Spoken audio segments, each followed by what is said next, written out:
happy. Okay, thank you very much for your welcome and for the committee for bringing me here along with Cheryl Gottschall in Queensland and Lorraine Celia. Perhaps I'll stand for a while until I get tired. Okay. No, it's fine, thanks. All right, so I made my way around Europe last year believing I'd pulled a muscle in my back, which is what the doctor told me, and it got worse and worse, and it was a compressed disc. All right, so today I'm going to be talking about a variety of things, as you've already heard, but the first thing I'd like to say is, for those who don't know, and there'll be plenty of old stalwarts I know here who do know, I've actually got a long history of association with U4. I first spoke for U4 in 1999 when Brian Dickerson, my very good and close friend, was president. And from then on, Wendy became president and so on through the years. So for a long time, I spoke quite regularly, and I always came over and supported as one of the few researchers in New Zealand supported U4's one-day seminars and weekend conferences, etc. So I have many friends in U4, very old, dear friends, and you know who you are. And it's been wonderful for me because I'm like a little island in New Zealand. There's Alec Newold and I really basically speaking about UFO issues, and so being able to come over here and mix with people and associate and discuss has been absolutely invaluable to me for 20 years, so thank you. Okay, so that's my book, and we'll move on. So just running through a few slides very quickly, because today's speech is part of what I'm doing with all of the information that I have. I have a lot of conscious memory of contact. And so what I'm doing is I'm developing different speeches along different lines. And one of the ones I developed is the technology speech, only part of which I'm showing you today for a variety of reasons. But there are also what I call my spiritual and my alien human agenda speeches, which are on my YouTube channel, Suzy Hansen channel. So I'm just going to show you a few images from those speeches just to bring you up to speed with the background. So I've had contact since childhood. Of course, as a child, I didn't associate it as aliens because I was growing up in the 50s and 60s and at high school in the early 70s. And you didn't hear much about that. We heard about flying saucers and stuff like that. And there were a lot of sightings in the 50s and 60s and 70s in New Zealand, but it was very divisive and a lot of people were not too curious about it. But as a child, I used to see these golden beings by my bed. I didn't know what they were, but I knew that they weren't the angels or the spirit people that my mother thought they might be visiting me, because right from very early childhood, I had all those mediumship skills of seeing colours around people, having precognition, and sometimes knowing what people were thinking, which was often different to what they were saying. And also seeing and communicating with spirit people. So these were tiny, they had big heads, I didn't see any features. Maybe they didn't want to frighten me as a child. They would tell me they were taking me somewhere, and then I wouldn't remember anymore until the next minute I'm climbing back into my bed and they're saying goodbye and thank you very much. But separate from that, I had these memories of what I thought were dreams, of being in white rooms and playing with other children, playing with unusual looking children, which I now know of course were ETs, and human children as well, learning to levitate objects, to communicate telepathically, to play games with objects in the air, making them more and more intricate, more and more challenging, and these were learnt off the other children right from babyhood. When I was 8, I had a profound experience where I was taken by a grey into a room, a couple of greys, 3 of them actually, into a room and told, it is time for you to meet some souls who are going to be associated with your life because you have certain things to do in your life. And even though you're young, you are going to meet some of these souls now who will play an integral part. Some of them have already incarnated and have come here in this soul light form. Others have not incarnated yet, so they are still appearing in this soul light form. And they're going to introduce themselves to you and give you a little bit of information about themselves and what will eventuate. Of course, I didn't find this easy, and I was left alone in the room with them, and that blue ball of light on my shoulder was the soul of the son that I would eventually have. When they returned and I'd sort of communicated with them, and I described this in a chapter in my book, they thanked me, and in order to do that, they suddenly began articulating a crystalline sound. I don't remember seeing them open their mouths like, oh, or anything like that. It was just seemed to come out from a slit between their lips or projected into the air by their consciousness. I don't know which, I don't remember that much detail. But from their bodies, this pinkish mist came out momentarily with this crystalline sound. And what really surprised me at the age of 8 was I looked down at my white pajamas and saw that there was a pink mist coming out of me as well. And at that point, I felt as if I had two heads, two minds. I was two people, and they had previously explained to me a few months earlier the concept of the dual soul, which I describe in depth in my book, and I'm not going to be talking about that today, just briefly here. So that was the first realization I had that there was something else, some other part of me that was melded and moulded as part of my soul that allowed me to communicate in depth with them through consciousness and to be a part of their hive mind at times. And when I was 28 and very shortly before the birth of my first child, they did a merging procedure on the craft where they brought that blue ball of light in that was the soul of my son to be, and he was merged with my body and the body of the baby inside me. And again, later on, this was in 2010 through to 2012, I found myself on board craft lecturing to soul lights.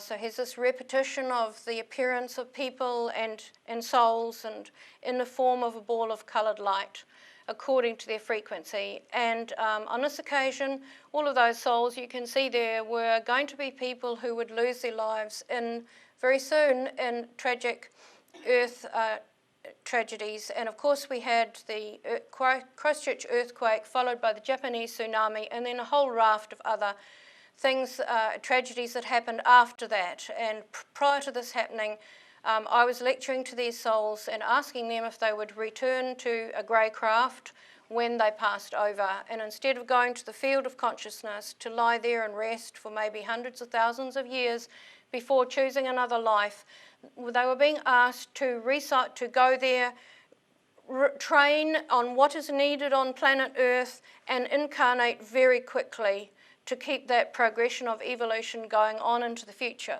So people who think that this is going to be an ascension where we'll wake up one day, something amazing will happen, the earth will flip, everything will be joyous. This is a long process. Dr. Rudy Schild is an astrophysicist, now an emeritus astrophysicist, so he is retired but is still able to go and use all their equipment at Harvard. He contributed to my book, and once I got hold of his contact details, I asked him if he would have a look at some of the material I had about space and help me to understand it, because I am not a scientist. I don't profess to be, even though that's the kind of speech I'm giving today. I'm not a scientist myself. And I wasn't sure whether he would reply, but I had the feeling he was a very honourable man, which he is, and he did reply. We worked through a process of looking at some chapters, and he said, I understand all of this in terms of physics. This is really interesting, so send me the chapters, one or two chapters that you think is going to stretch me way too far, and I'll have a look at those. So I sent 2 through to him, really thinking that he might reply and say, thank you very much, this ends here. But he said these ones are the ones that I understand the most.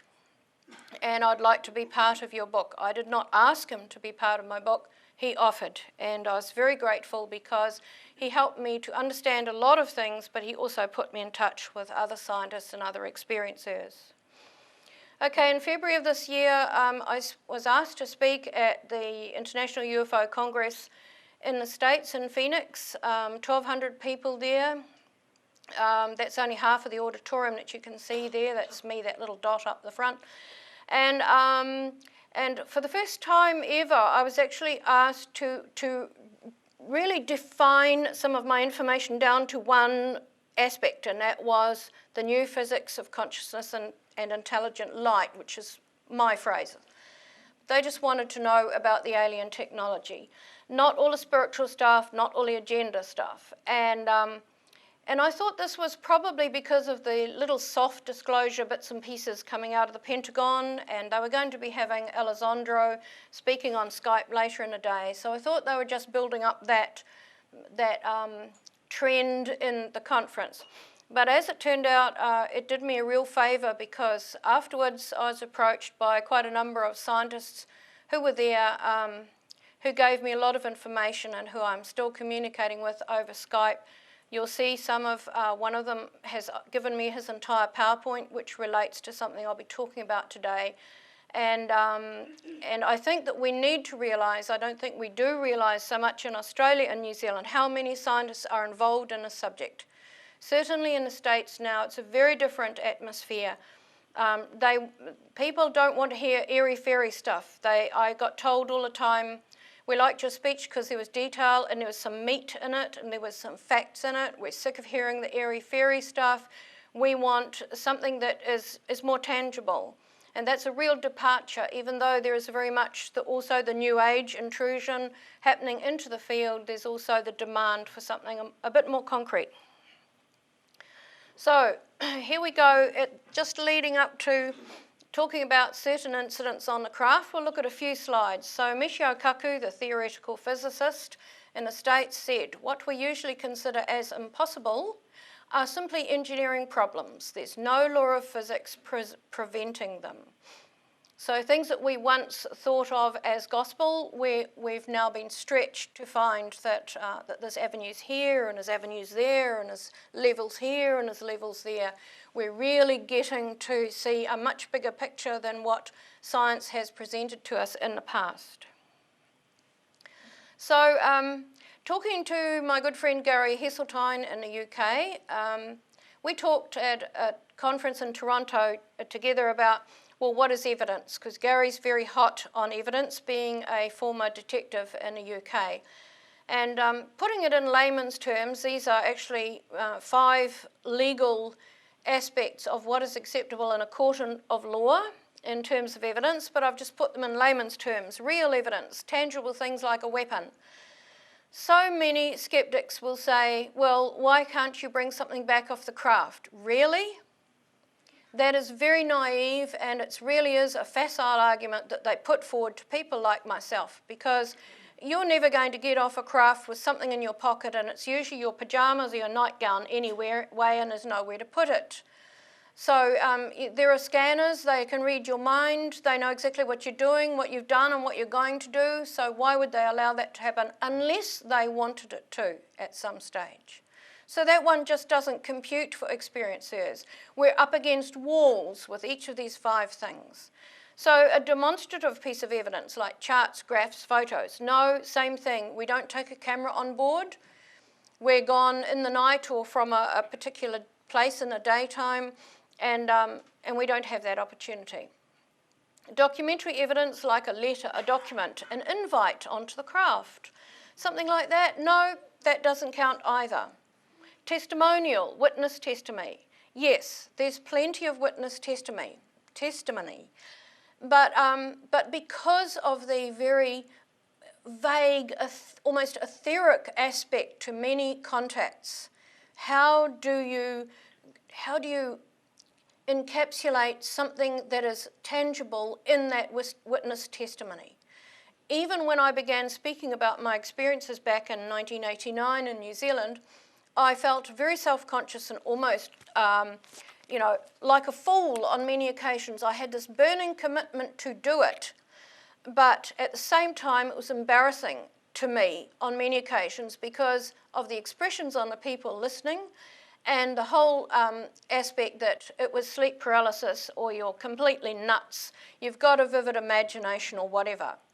So for the last 44 years, which is how long I've been in UFO sighting investigations in New Zealand and in contact research in New Zealand, so it's a very long time, I have been searching for corroborative evidence, which is the last one, supportive evidence.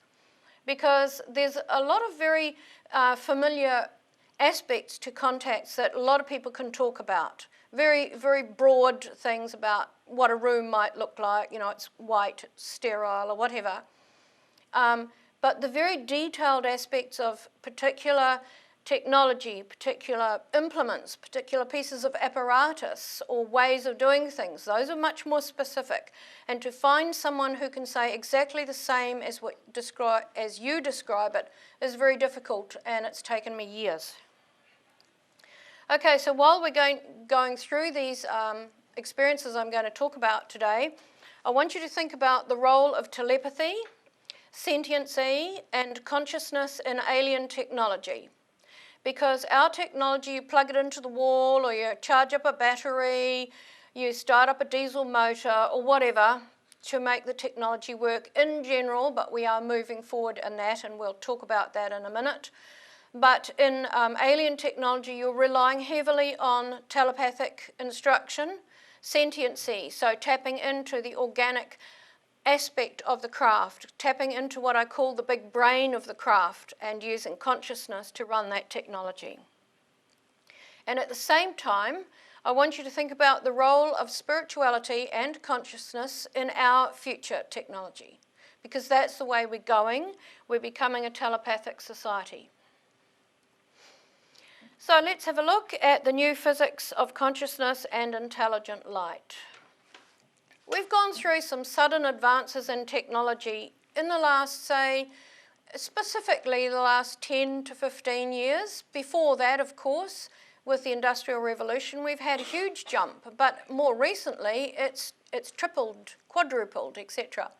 So we have this new physics that scientists are talking about that involves consciousness and other aspects of physics that are not well known to the general public.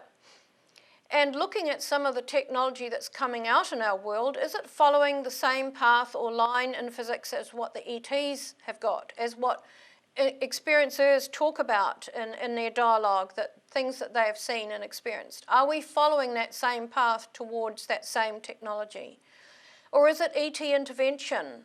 Are we being fed information? Are scientists being fed ideas and information? And certainly I believe that is the case because I've witnessed it on craft. I have seen scientists in an altered state being instructed and given what I call thought seeds into their mind that will open up in the future.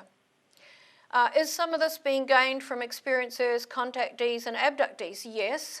I know some experiencers in the States who are involved quietly behind the scenes with new energy technology, and they don't talk publicly.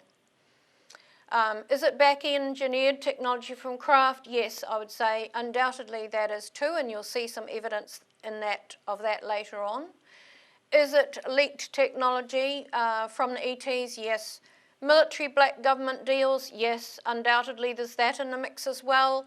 Or is it just all plain natural evolution that we go through as a growing society, evolving, that we go through these stages? It could be any of those or a combination of the lot.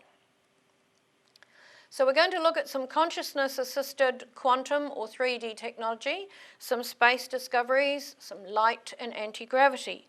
Now, this is an experience I have talked about at U4 before, but I'm casting a new light on it and I'm adding in some corroborative evidence that I've come across since I last spoke to you.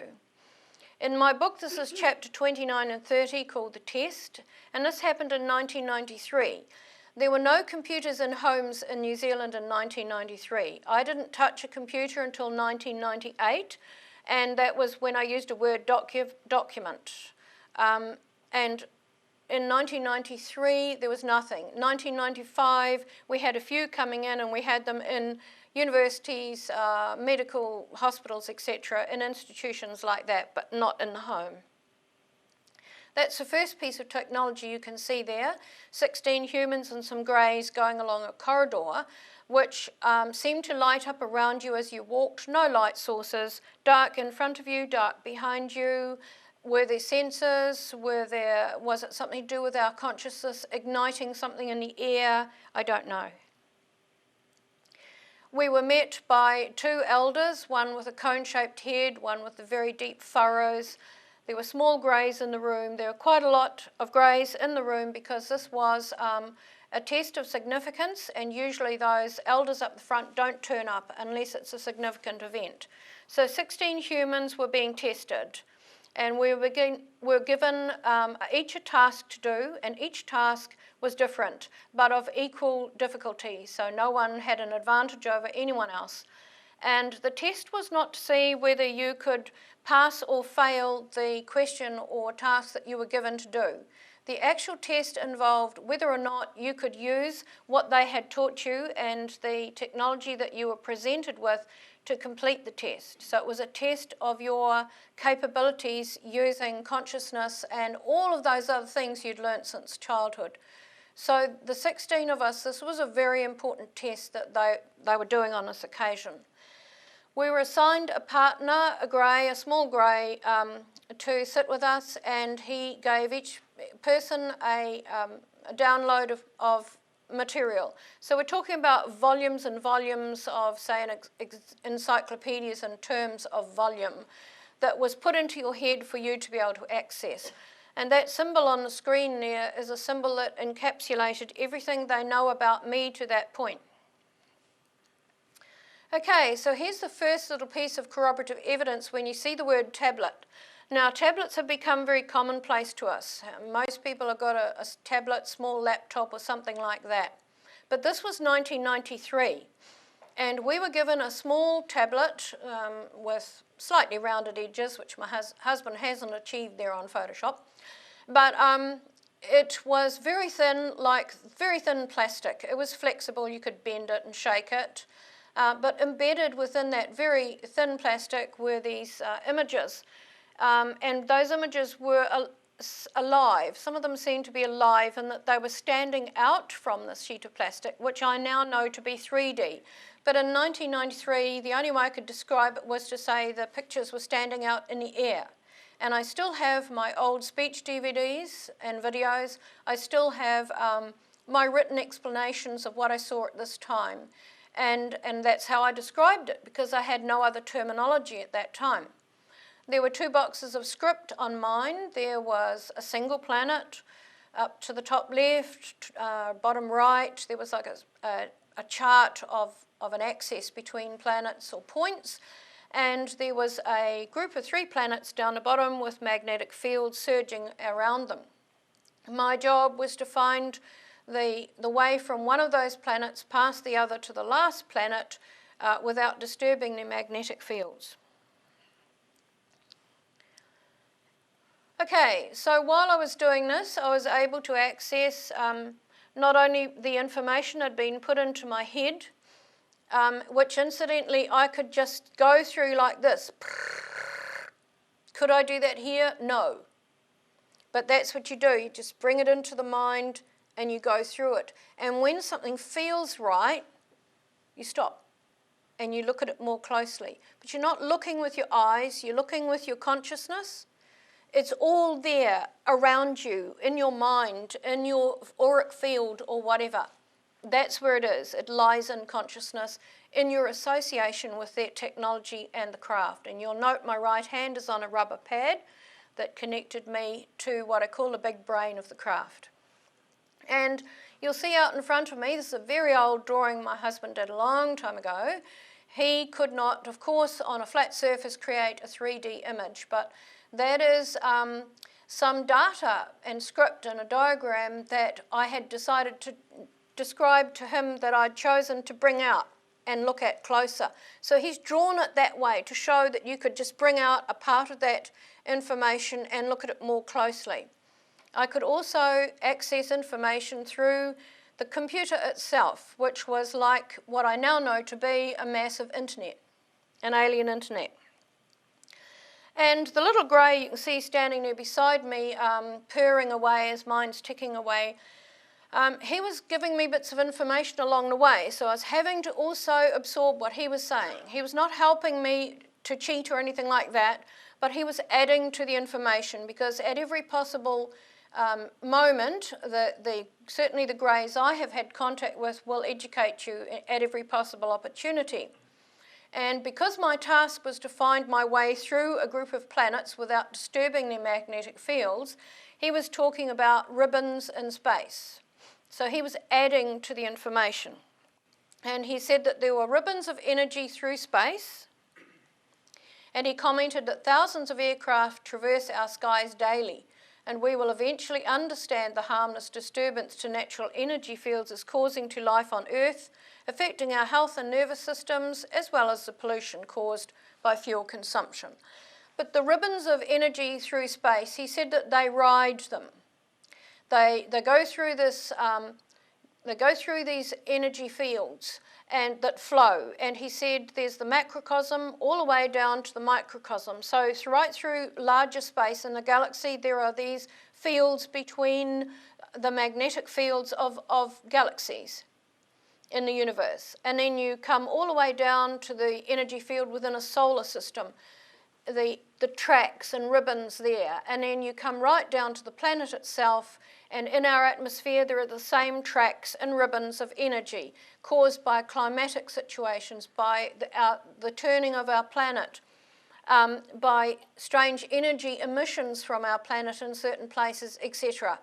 So they ride these and they surf them and they use them, the natural flows, so as not to cut across that flow and create a disturbance and a repercussion. So going back there, and just see where I'm going next. Yes. So you'll see that there's 2 boxes of script. Now, a lot of experiencers talk about being able to read script, and I'm sure that they can, because I believe, I don't know how others feel, but I believe that much of the script that people say they can read is actually a bridging script. I think it contains, as Jim Sparks has said, I think it contains aspects of some of our ancient scripts and hieroglyphs, etc., but it also contains an input from the ETs. And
can be grouped or can sit singly, and so how it is presented is of importance. And if you think about a website page, you will go onto the internet and you'll go to a website, and everything will be positioned on that website for you to enter it in some way. So then you might click on something on that website, say another page, and you'll go into that, and it will be positioned in a particular place. You'll go into that. Then you might click on a link or another page, and so on. You'll go deeper and deeper into that website to obtain information. Well, this is very similar to this. You focus on the script, and using your mind, you travel into the script. So it's like going down a tunnel of information, and you can go left and right, and you can drag something from here, something from there, and you can stop and look at that bit on the way. So it is like using a website but without the mouse or the touchpad or going to icons. You just traverse it with your consciousness. And this is where we will be going one day. Okay, so at the end of this test, there were 4 who passed, 3 males and myself. And while they went off to another part of the craft, I was asked if I would take the pile of tablets down to be cleared. And the way I did that is to travel in what I call a light elevator. So you have a perspex-like, sometimes clear, tube of light. There's a door that swings back and you step into it. It has no floor. It is light that's going up and down at the same time, usually blue and white. And you step into it, you think of a symbol, and away you go to that part of the craft that has that symbol attached to it. When you step into it, it is rather like stepping into a form of water, but it's light. You can feel it on your skin, and it's rather like getting into a tepid pool that is blood temperature, so that when you get into it, you can feel that softness on your skin, which is the water, but you can't feel cold or hot. It's just, you're just aware of that liquid feeling. And on the screen there behind the female entity at a console, you'll see there's like a screen or a window, and within that there was a dome. And in that dome there was foliage, seats, a little path that looked as if it had been designed by humans for humans on a craft. There was like an artificial sunlight in there, and a grey and a human walking and probably conversing telepathically. What they were doing there, I don't know. How long the grey could remain in that environment, I don't know. Whether it was an artificial sunlight for humans spending long periods of time on the craft, I don't know. But that's what it seemed like to me. And I asked the female entity about it, and she said, oh, you don't need to see that. And just like that, the screen or window became a wall. You could see no evidence of edges or where the screen or the image had gone. It was just a wall. And this is very common on the craft, where it just transfers to something else. At that point, I heard a noise behind me and saw this entity coming out of a doorway. He was carrying some tablets also. He was a hybrid, so he was mainly grey, a little bit of human, and he had very unusual eyes, and he projected this massive emanation of power, consciousness, intelligence, empathy, all of those things rolled into one, so that it was so powerful it nearly bowled me over. I was very impressed by this, and I asked what seemed at the time probably like a rather selfish or even silly question, but it turned out to be the best question I could ever have asked. And I said to him, do you have some advice for my future? And he looked at me with these eyes, and yes, in your eyes it probably would look better if the slit went downways. And that's how my husband originally drew it, because he thought it looked better. And I said, no, I'm sorry, you'll have to draw the eyes again. And he said, I can't, I'll have to do the whole picture, which was about so big. And I said, well, I'm sorry, you didn't listen to what I said, and what I say is how it was. And if I'm going to put this image up, it has to be how it was. So he had to draw many hours of shading and drawing the image again to get that slit the right way. And why it was like that, I don't know, but it was stunning to look at. And so in answer to my question, I got back a simple word, corroboration. And I was a little disappointed, actually, because I thought I might get something a lot more profound than that. So I thanked him, and he went off, and I went back up in a lift and joined the others. But it wasn't until some years later when I found my first piece of corroboration of what I have seen with another experiencer. And I mean detailed stuff, not just someone who says, oh yeah, I've seen that. Detailed information, that I realised the importance of this word, because this is the one and only strand at the moment that experiencers have as proof and validation that they've been there, they've done these things, they've seen these things, and they've used this information But will it still be believed by those outside of the field? I don't know. But it is a very, very important starting point. And I have started up a database of experiencers who've seen specific technology who are now contacting me from around the world and giving me details, so that if someone else comes along with that information, I can put them in touch. Okay, so let's go quickly back and look at the information contained in this one event, now corroborated by other experiencers and validated by new scientific discoveries. Oops, wrong way. Okay, so the tablet. We now have a tablet. I've already talked about that. And I described it as a thin, flexible information tablet, no visible power source, 3D images, holographic images, and could be inserted into a larger computer like we would use a USB. And now, in 2013, I saw in the New Zealand Herald that they are beginning to develop prototypes of a laptop or a tablet that can be rolled up, tucked in your pocket. It's flexible. They've already produced a prototype that can be powered for a short time. Now they're working on powering it for a much longer time, almost endlessly. Now, as an experiencer and a little housewife and mother in New Zealand, how would I have known about these technologies back then in 1993?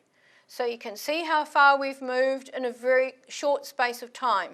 So were the ETs introducing this technology to humans, groups of humans on the craft, getting you familiar with it, seeing how well we can take it, seeing what we can absorb, seeing if we can master these things with a view to releasing more of this through scientists onto the planet?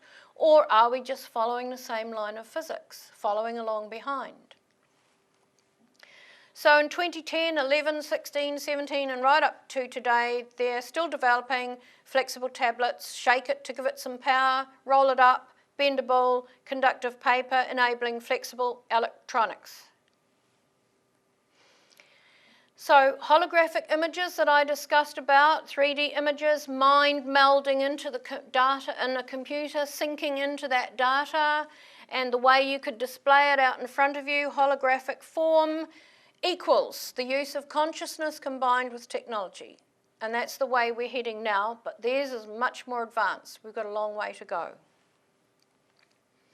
And Dr. Schultz said, I suspect that the technology Suzy used and witnessed was 3D, which would involve a deeper quantum development of computing closer to consciousness itself, and it would be a giant leap for our civilization. Now, getting back to the ribbons of energy through space that the Gray told me in 1993, scientists now say there is a strange ribbon of energy and particles at the edge of the solar system, which serves as a sort of roadmap in the sky for the interstellar magnetic field. That was 2009. So they're saying that interfacing with our solar system, the edge of our solar system, is this greater magnetic field coming from space that's moving and warping around our solar system. And then inside our solar system, we've got the same kind of contact going on. And in 2009, they have now named it as the Ibex Ribbon, an interstellar magnetic field with ribbons of energy. Scientists discovered the ribbon in 2009 using NASA's Interstellar Boundary Explorer Ibex spacecraft, which orbits Earth but looks out to the edge of the solar system. The ribbon is made up of particles that come from heliopause, which is the boundary where the influence of the sun's magnetic field bumps up against the interstellar medium. So a solar system, any solar system. Or within the solar system, planets and the magnetic fields around planets. Or just as the Gray said, going into the atmosphere within our own magnetic field and what is moving and ribboning round within our atmosphere. So here we have absolute concrete confirmation of what that Gray told me in 1993. And there's a NASA image. You can see the yellow-green there is the way that the part of what they've photographed, if I can put it that way, and graphed of this swirling, moving ribbon. Many ribbons out there, not just one. And this is a model of the interstellar magnetic fields wrapping around the outside of our heliosphere based on the Ibex data.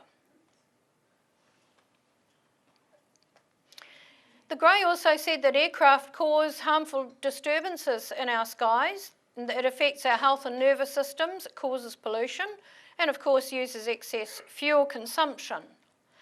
And in 2016 in the New Zealand Herald, I found this image taken by a satellite using high-speed photography, high definition of the testing of a rocket. And you can see there that is the shock waves going out from the rocket. Goes out vastly into our atmosphere, and if you think of the thousands of aircraft, massive aircraft traversing our atmosphere and our skies every day, this is the kind of disturbance that he was talking about. Maybe one day we'll go like this around the planet using that ribbon of energy that exists in the macrocosm right down to the microcosm.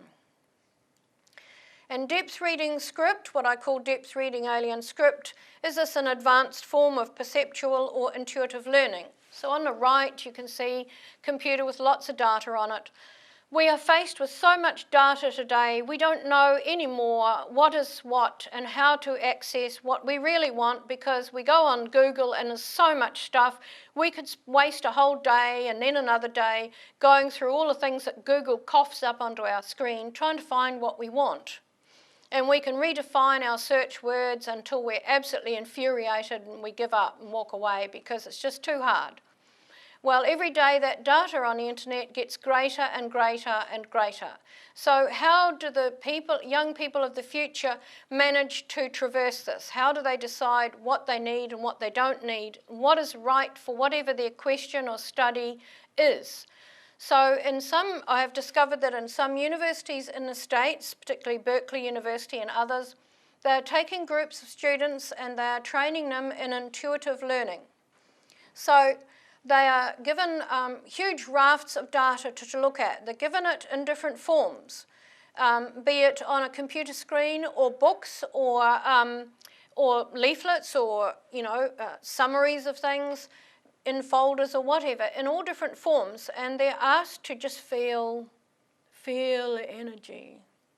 Does it feel right? Does that feel like it's associated with the topic I'm studying? No. Okay, not that one. Next one, please. Yes, that feels right. So what are we using here? We are using frequency.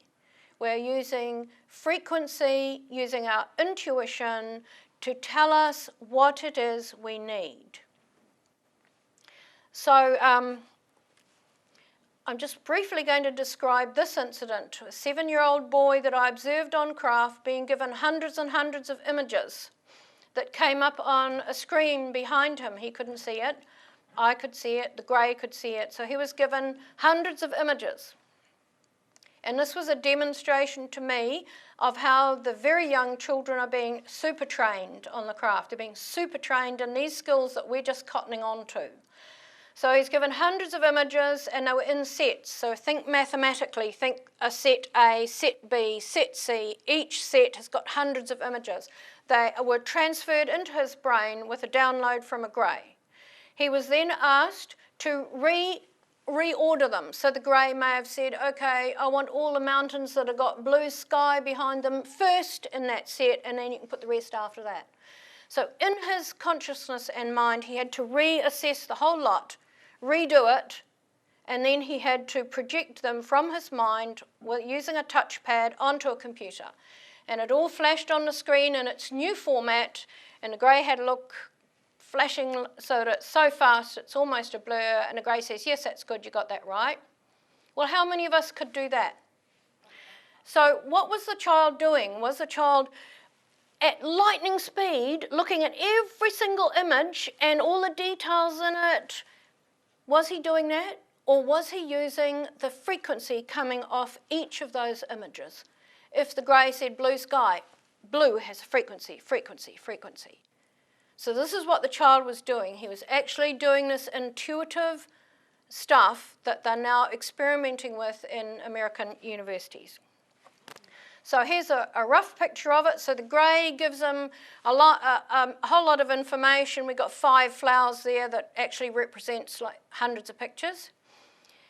gives it to the child then puts it in a different order, transfers it to the computer, registering a vast amount of images at lightning speed, reordering the set, and transferring them to the computer. And the information is transferred as frequencies, which, like brained minds, this is me talking in my book, can mentally view as imagery. So the frequency is transferred and the computer transfers his frequency to the image. And if I was to give you my speech on this, because I do a whole speech on this, then you would be learning more about what they're doing at Berkeley University, backed by DARPA, of course, to get into this mind stuff where we are mapping the brain and we are creating videos of the brain and we are learning to see into each other's minds, and there's a danger in that.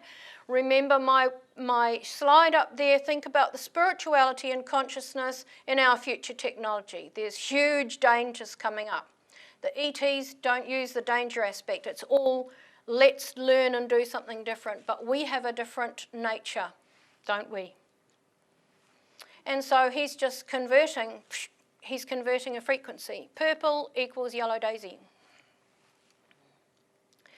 Okay, so back to that again, we're finished with that.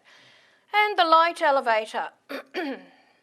I was 12 when I first used one on my own, sitting there putting my feet into it, a bit scared to get into it on my own. Nearly always travelled with another, with a grey, but had to do it myself at that stage.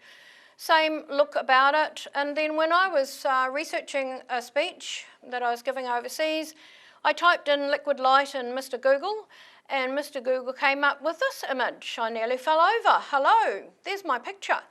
So I contacted this man called Jeff in the States through the website and said, is this for real? You know, is this something you remember from an experience, or did you just draw it out of your imagination? He came back and said, no, this is from an experience on board craft in 1997.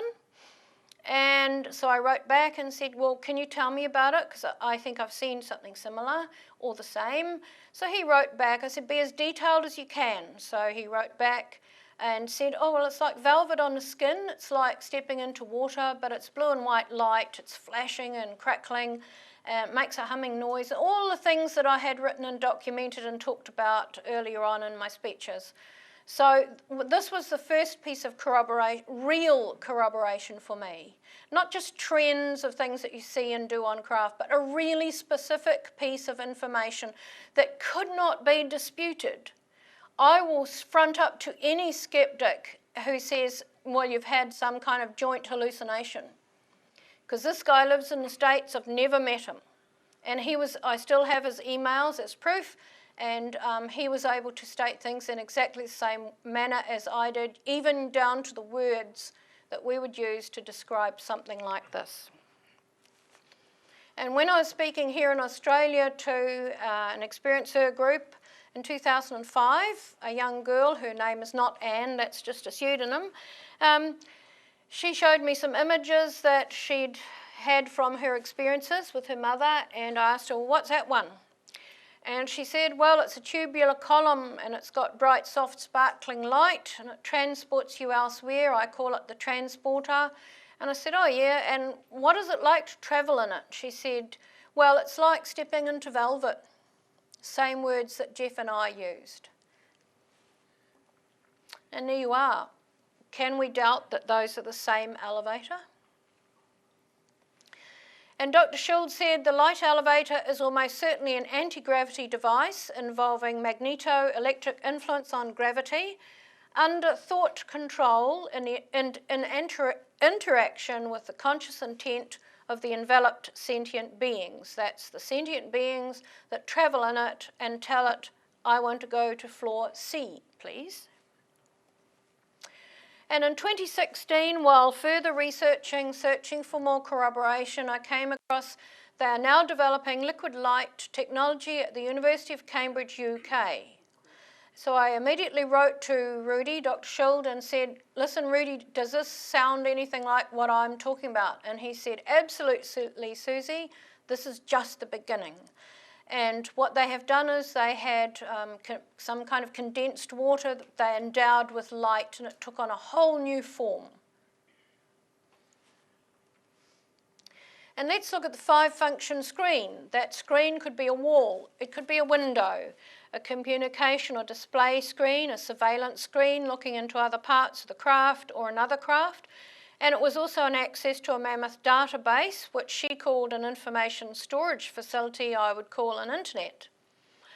And when I spoke in Perth in 2003, I had dinner with the late Dr. Roger Lear, who was also speaking, and during the course of our conversation that night, the night before my speech, he started talking about a military person he had interviewed and talked to in the States who described being taken on board a captured craft at an Air Force base in the States, and one of the things they saw appeared to be a window they could see outside. And when they once they were all inside, then the person taking them through, showing them features, transferred it and it became a screen. And so the military guy asked further about it, and he was told it has 5 functions. So I said to Dr. Lear, can I use that in my speech tomorrow? And he said, yes, by all means. So that's more corroborative evidence of another person who has seen a 5-function screen. Okay, now moving on to this next one, we're going to have a look at some potential medical and healing technology. You hear a lot of experiencers talk about healing technology on a craft, but often it's very short on detail. Excuse me, grease the wheels.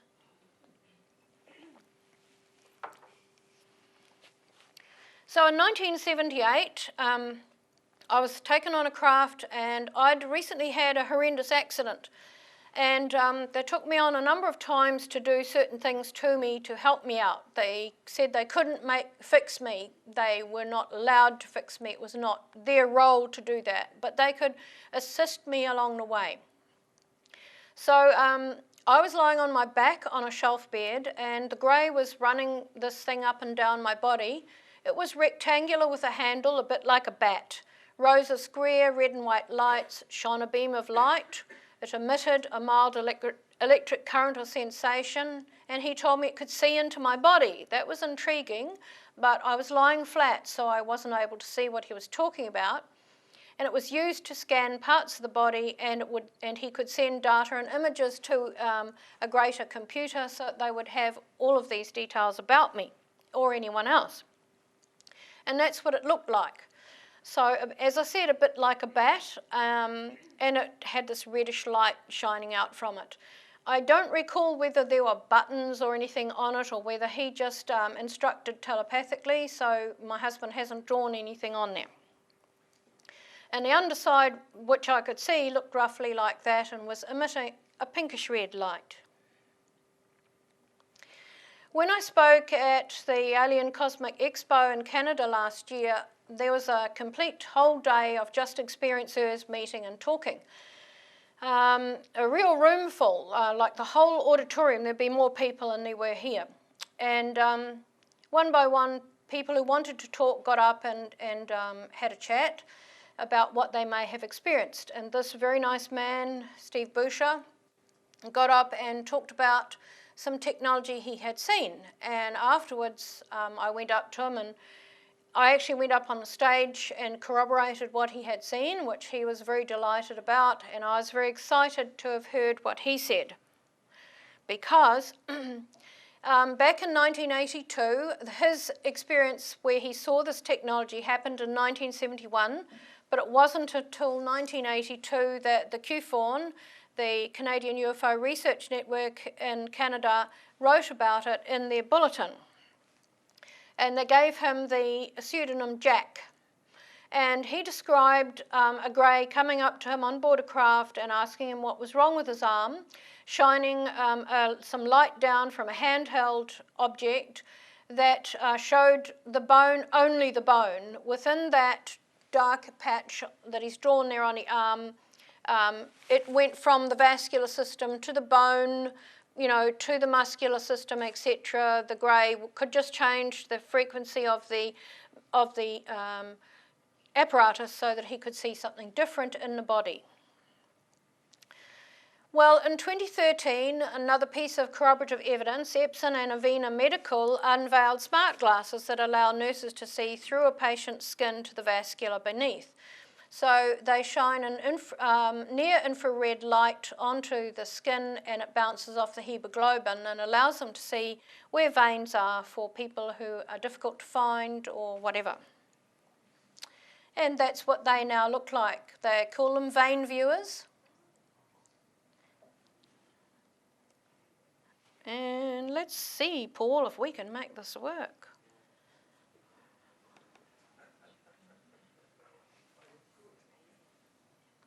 No sound, Paul?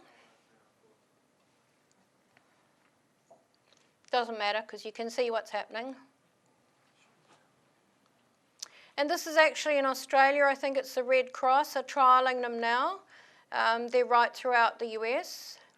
And these handheld implements, it's the first step to seeing into the body. It's actually a reflection off the hemoglobin, but it is the first step to seeing into the body. Whereas the ET's version of it, much more advanced, of course, could actually see into the body. No, it's good, thank you. So fine. And so now there's a whole raft of those have come out since 2007, around about there. And you can see the similarity. You've got my image on the right and the bottom right, Steve's in the middle there. Up the top left, you've got the underside of one with a red light. Bottom left, you've got it showing up the veins in the body. So we're moving in that direction. How would Steve and I have known that? Steve in 1971 and me in 1978 seeing this kind of stuff. How would we know that?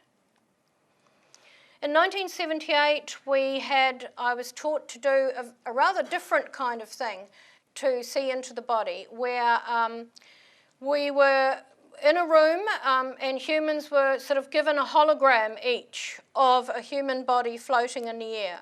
And these were images taken with scans, again on a craft, of human subjects come in, lying on beds, and are scanned. And then we were basically given these images, which were sort of live, if you know what I mean. So they could activate them in the air as if that person was lying there in front of you. And you would see the auric field. You could actually take your consciousness into the body. You could take it into the auric field and move around in the different colours. And they told us, forget all the medical stuff you know and everything you ever learned, because you're not using that here. Because some of the humans were saying, I can't do this because I'm not a doctor and I don't know about these things. I don't know enough. And I was saying, forget that. You're using frequency, you're using sentiency, you're using your intuitive abilities, your psychic abilities to go into that auric field and find places where there's pressure, find places where there's a glitch, find places it doesn't feel right.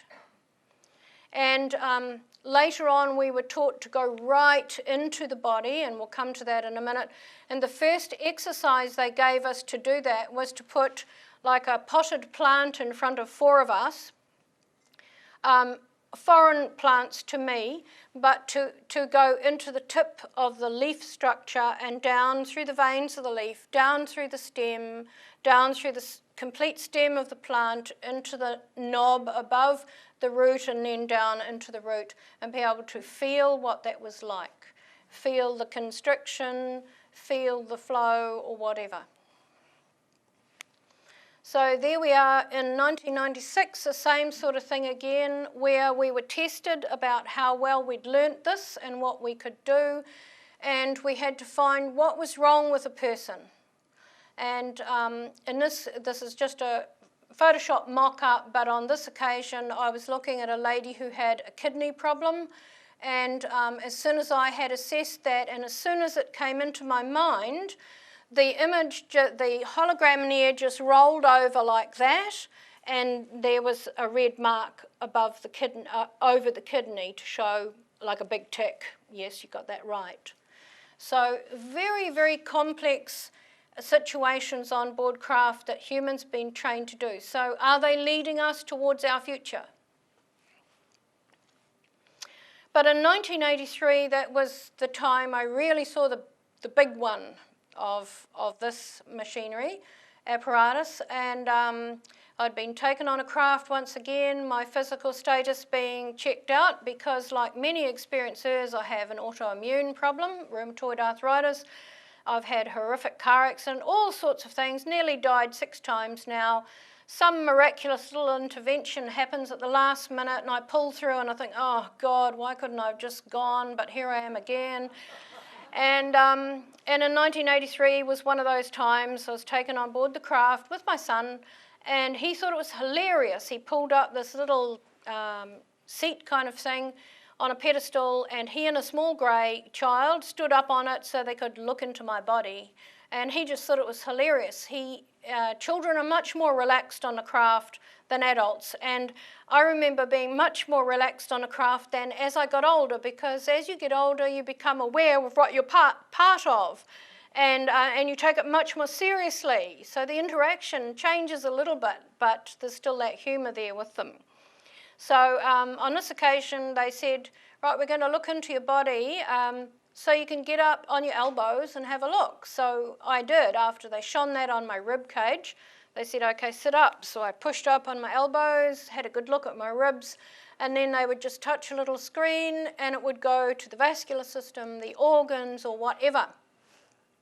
They can stretch that light out. It comes from a circle on the ceiling, but it can just go out like that. It can encompass the whole body. It can go right down really tiny and right in on a very tiny aspect of an organ or whatever and blow it up on a screen.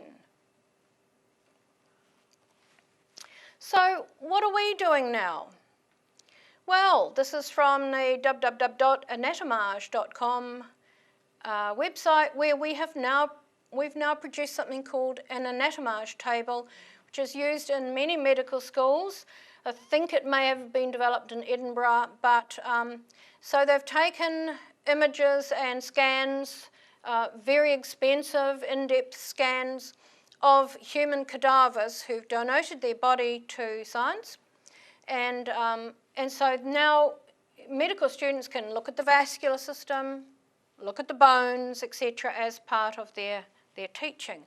Now, we'll see if the next one can work. Is it going to work? No, it's not going to work. Never mind, we'll move on to the next one. Okay, oh, it is working. This is an annoying little GIF. You'll probably get sick of it after a few seconds, but it gives you some idea now. www.haloxica.com. You can look up, and a lot of medical people now have these apps on their phones and tablets. I went to the physiotherapist for my back injury, and she was showing me images like this of the nerve that I'd managed to pinch in my back, etc.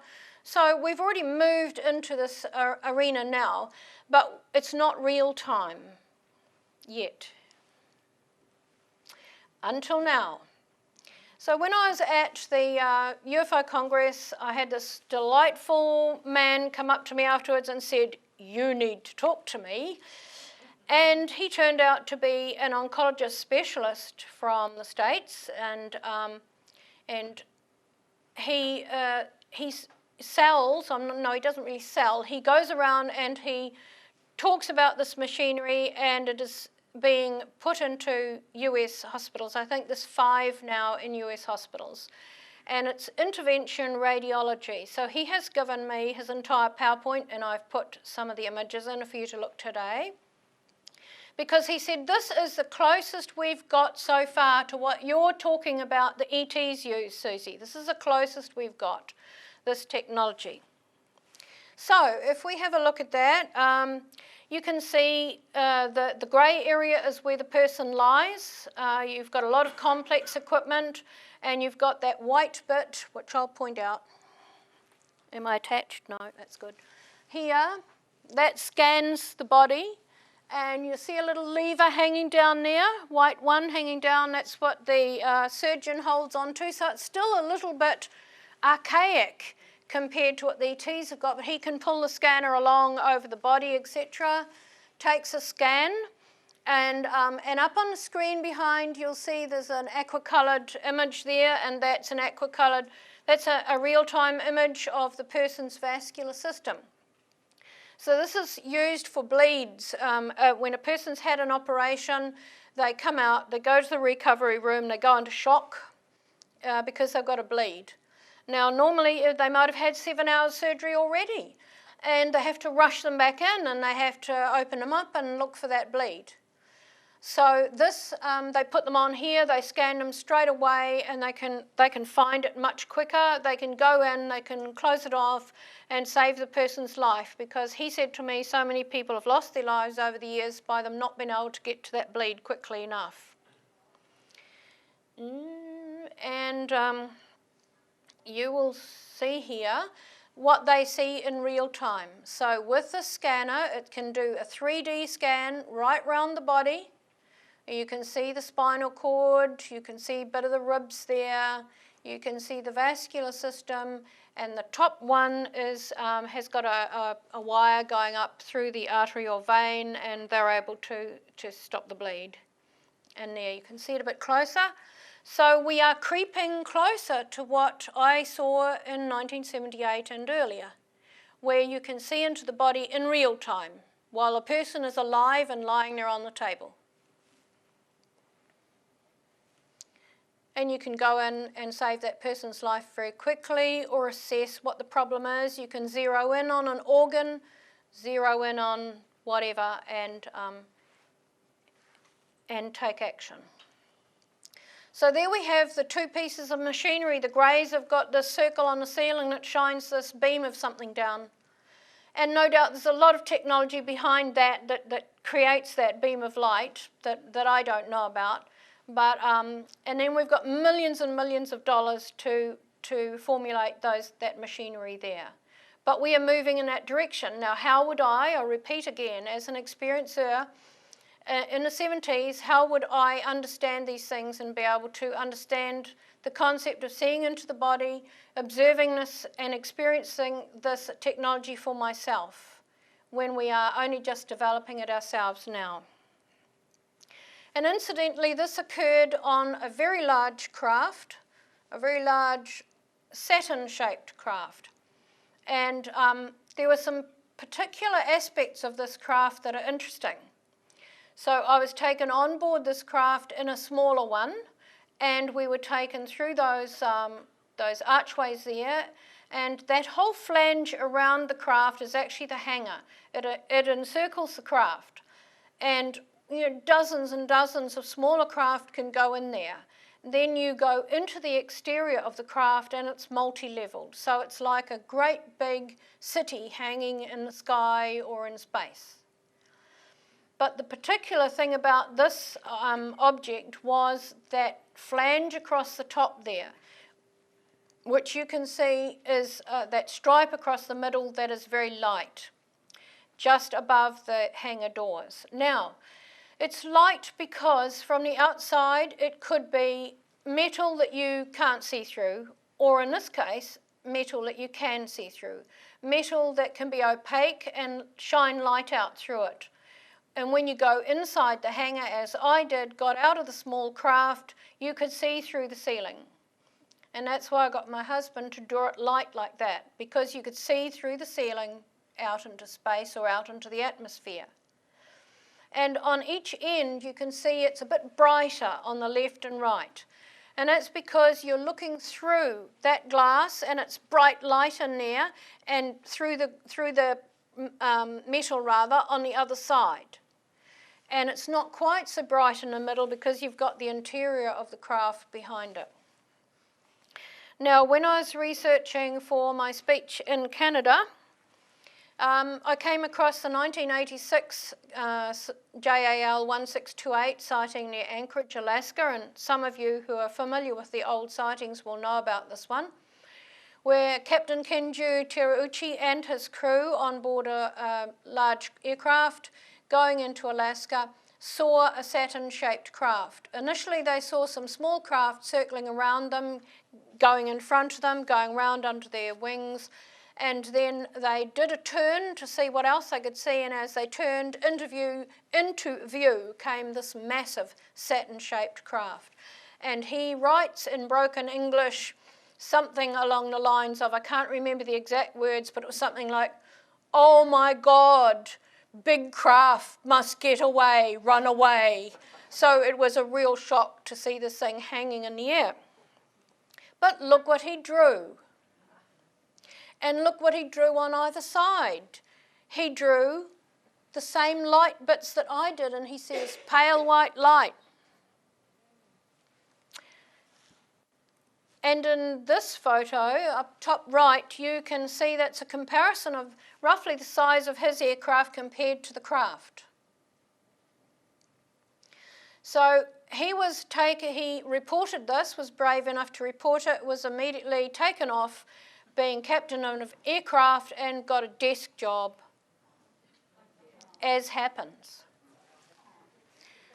But we should all be very grateful to this man for speaking out about this unusual shaped craft, and I'm certainly very grateful that I found it, and here's another piece of corroboration of what I remember, right down to him seeing that lighter bit that is visible on either side as in the see-through aspect of the metal.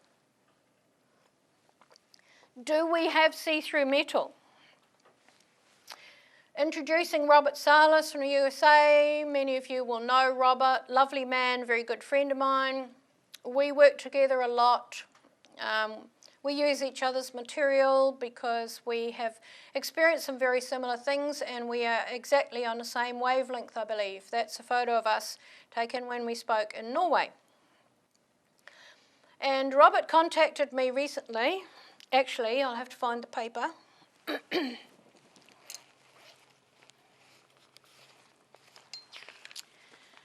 And he has since put this on his Facebook page, so you can go to his Facebook page and have a look at it.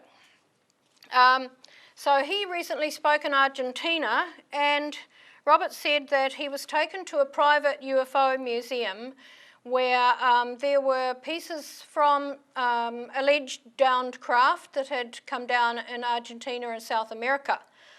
And I can't reveal anything more about that for obvious reasons.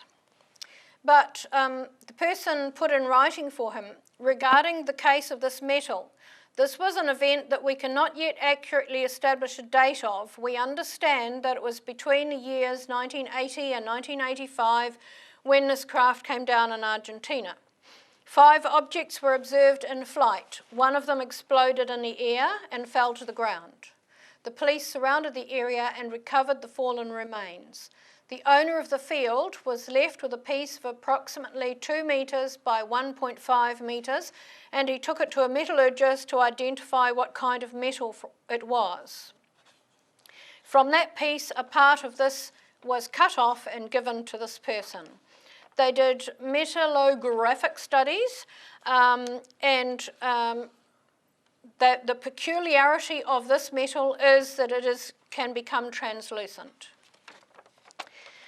And Robert wrote, this is one of the pieces of metal that was recovered after a sighting event, and he said, Suzy, note the vertical lines along the specimen. When I held this up to the sun, it was semi-translucent, but there were no perforations in the metal to allow that light through. For example, I could see movement of objects through the metal. So he's holding the metal up, and he can see people and things moving behind it. I could see the movement of the shadow on the opposite side of the metal as people walked by between the sun and the metal. So looking at that, and this is only me surmising, this is not gospel science that I'm telling you in this here, this is me surmising as someone who's seen this kind of thing on a craft.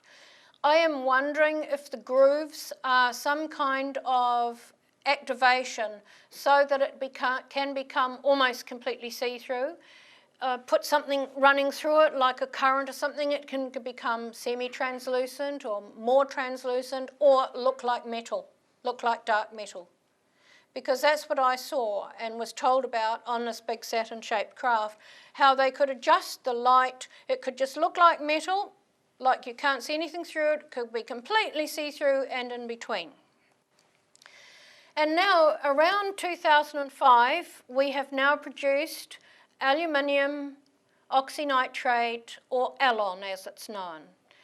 It is a ceramic composed of aluminium, oxygen and nitrogen. It's optically 80% transparent.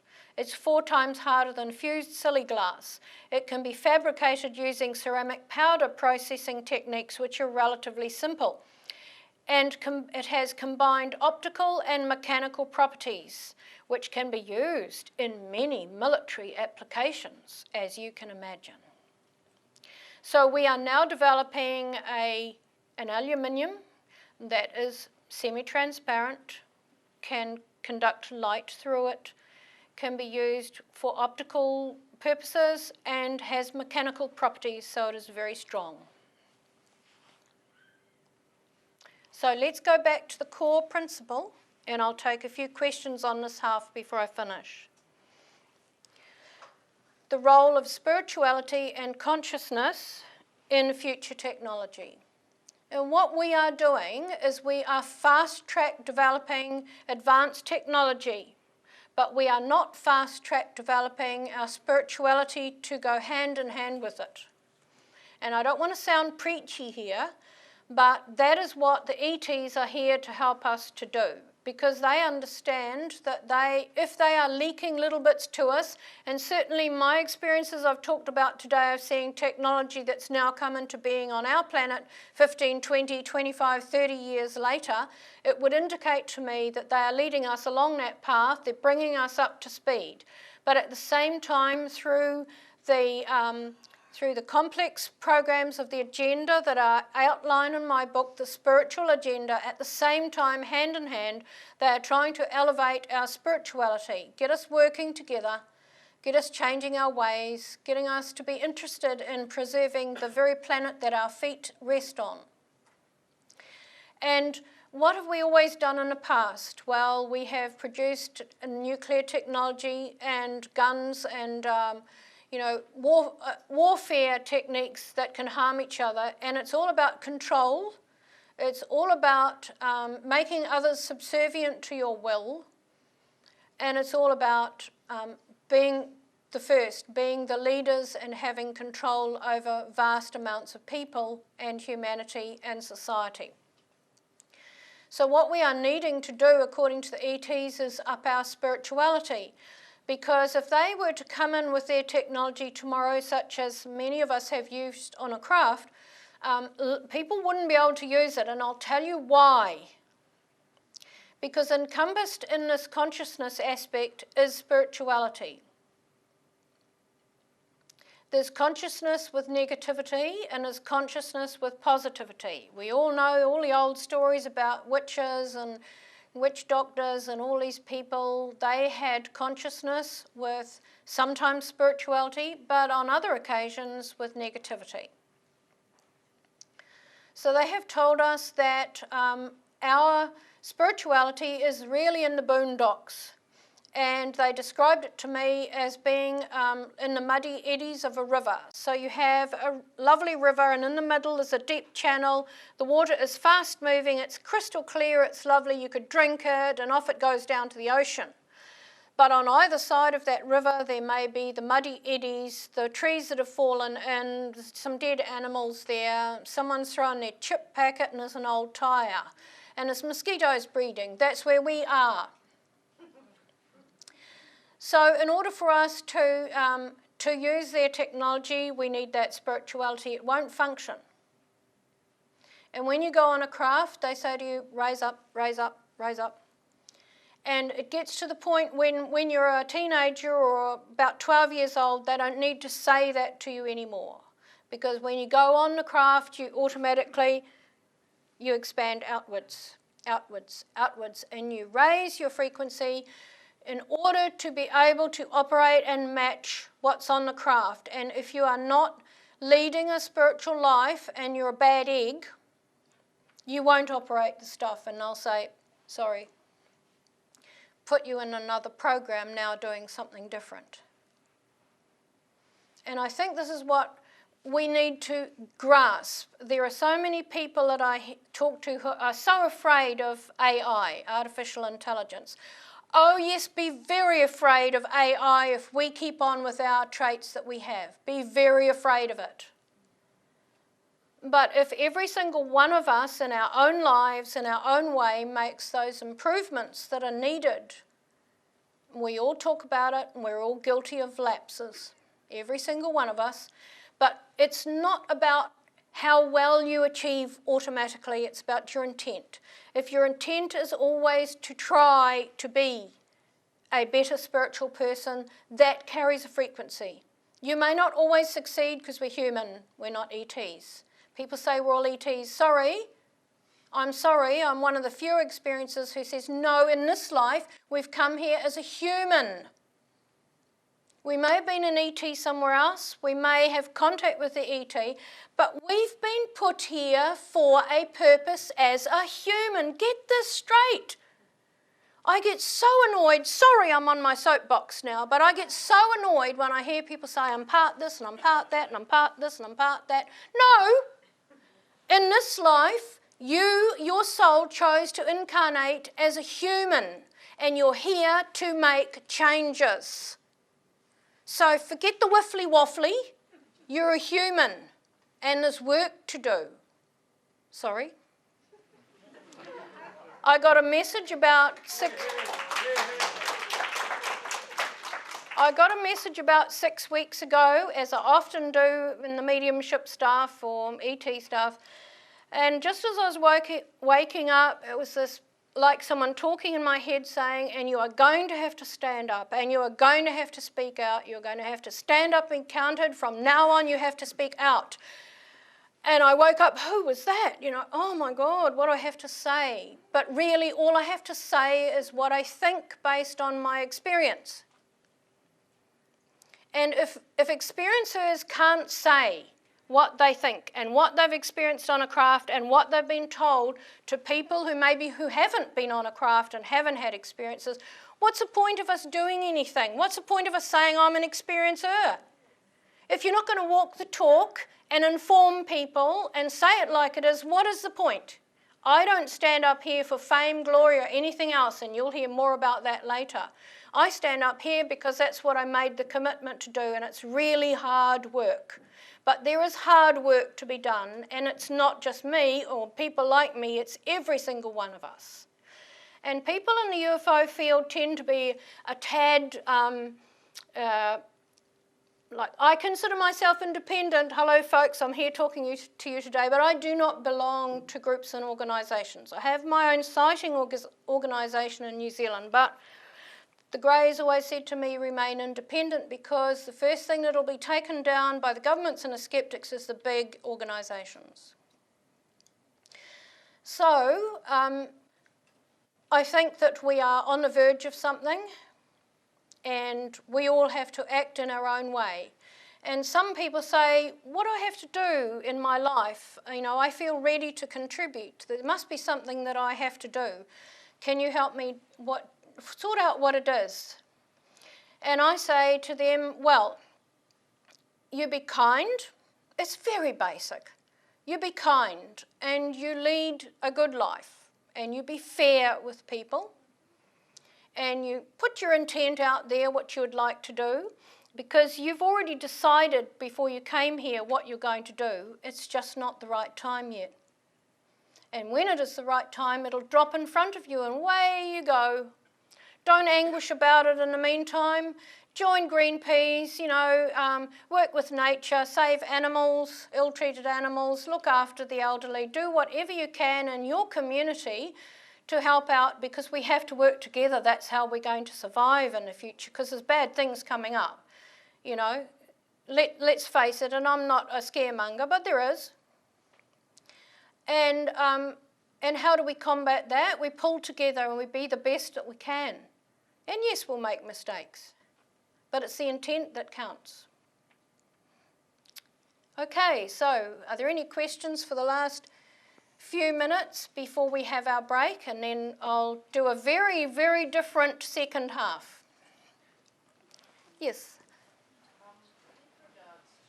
Just stand up and really project that voice. I'm sorry to do that to you. In regards to the last part of the presentation, with the 5G that is going to be rolled out and everything, I mean, there's already been hundreds of doctors and scientists from around the world that have put in the bio-initiative report in 2012, how deadly that is and all the problems it's going to cause us.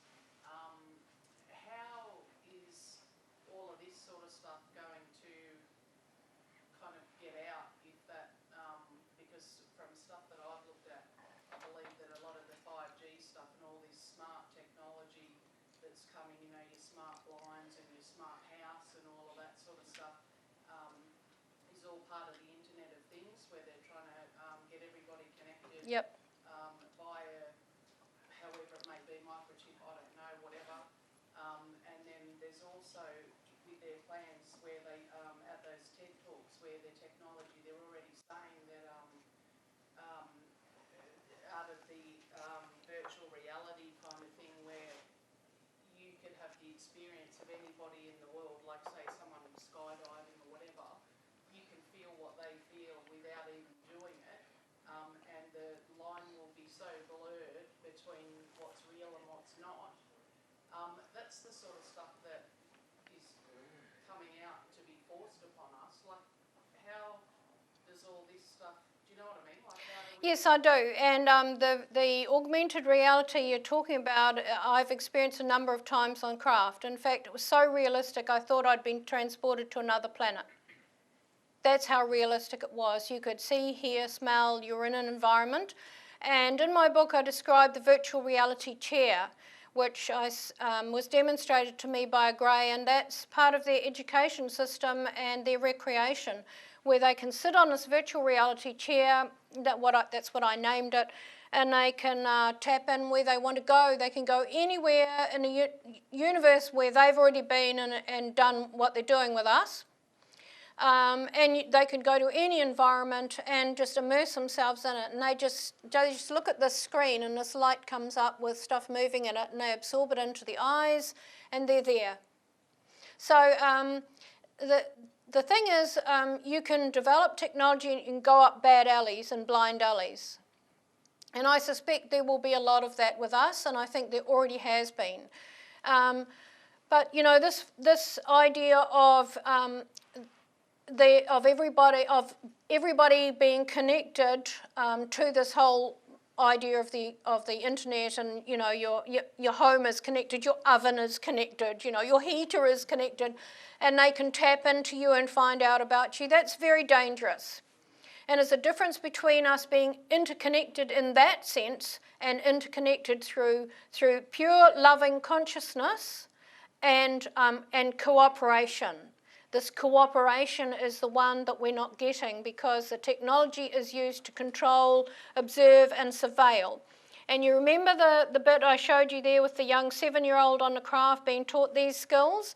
Well, what they told me afterwards, because I asked, why is this child being taught this? Well, he's the third wave child that I write about in my book, and they said in the future the third wave will it be grown up. This child is now 35.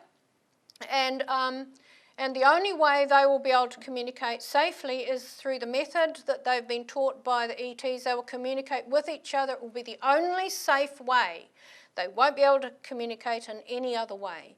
So, you know, I believe in people power, and I believe in protesting, and I believe in writing to newspapers and talking to your neighbour and going and speaking to groups and really informing people about what is happening, because so many people follow like sheep, and they are not educated in what is really happening and what is behind the scenes. But so much of this technology the ETs already have in an advanced form, and they're not going around harming each other or anyone else with it. And we can do the same. But what's holding us back is these bad human traits that we have of greed, power, subservience. And that's just up to us to battle it out. They can't do it all for us. We as a civilization have to create our own future. They can assist in certain ways. They can't take over. As a teacher, I know if you spoon feed a child, they don't learn anything. They only learn to mimic. They don't learn what it's really about. You've got to let people go through the throes, and we are going to go through some big throes. Any other questions? Yes. With the X-ray technology, do they need to have the machines to look inside the body, or can they just do it with their consciousness? Who's an energy healer in the room? Yes, I can look into the body just as they do, and probably other people in the room too. Yes, So they don't do. need the machine? They do need that because they create an archive, and it's all part of the scientific study of humankind, and the whole idea is that they're creating a database that we will be able to learn from in the future. It's not necessarily for them, and so many things on a craft are done with our future in mind, preparing humanity for other things. And also they've got that archive there so that if you come on the craft again, they can see where you were at or whatever. So there's multiple uses of this, and everything on the craft is multi-layered. Just when you think you've got it sussed, there's another layer underneath that you have to understand.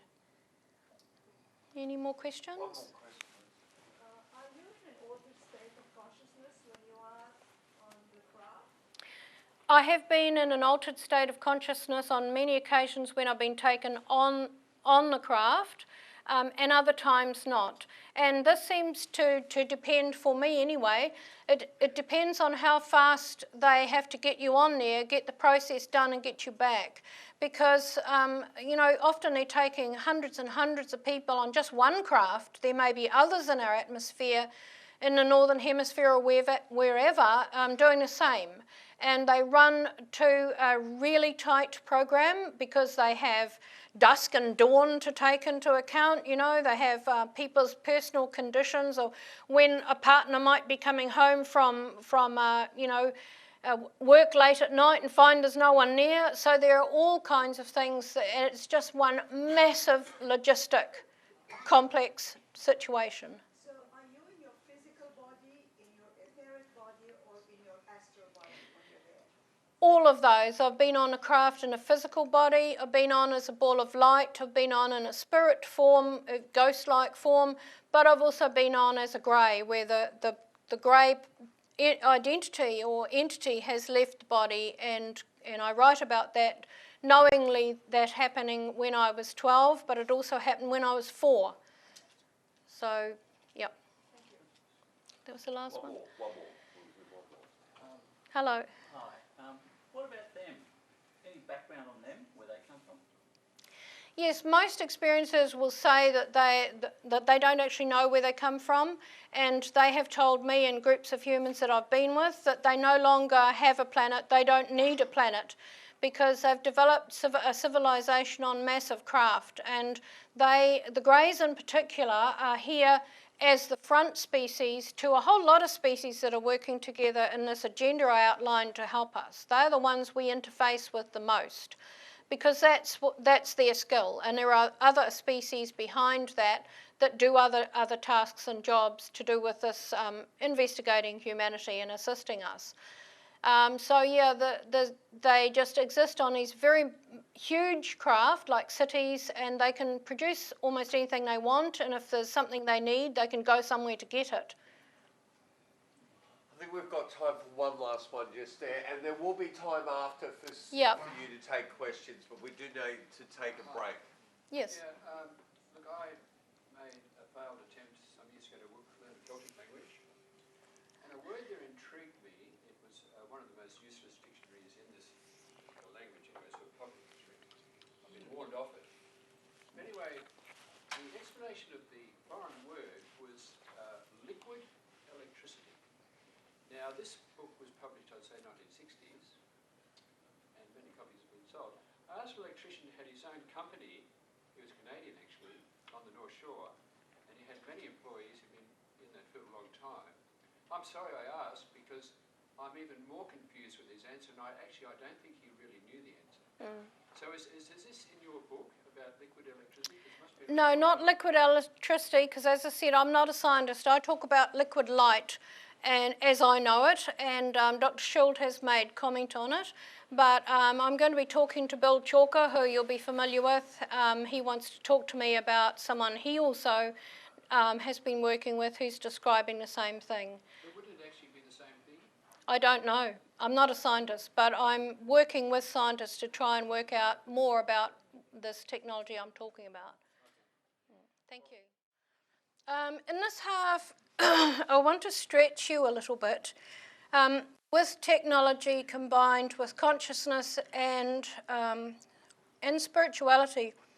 And this is one of the chapters that I sent to Dr. Schuld that he actually said he understood the most, and we had spent a long time over Skype and email discussing this chapter. And when I went to stay with him last year, I think we spent 3.5 hours, which I have taped on, recorded on my dictaphone, and I have to transcribe yet, discussing consciousness and in particular some of my experiences. So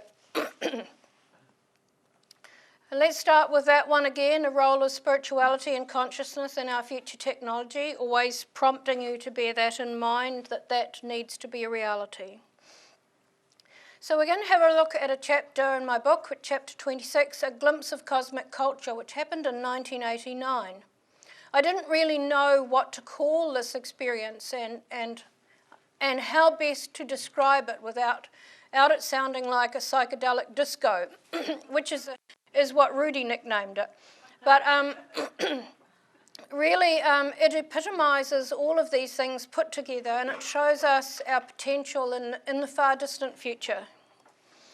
So this experience on a craft, it involves recreation, it involves dematerialisation, it involves reforming, all through consciousness. And Michio Kaku said, a brain net may even change the course of civilization itself. Each time a new communication system has been introduced, it has irrevocably accelerated changes in society, lifting us from one era to the next. We hear a lot about, from psychology, from sociology, from the UFO field, the contact field, we hear about for many, many decades. It's not a new thing, as some researchers claim.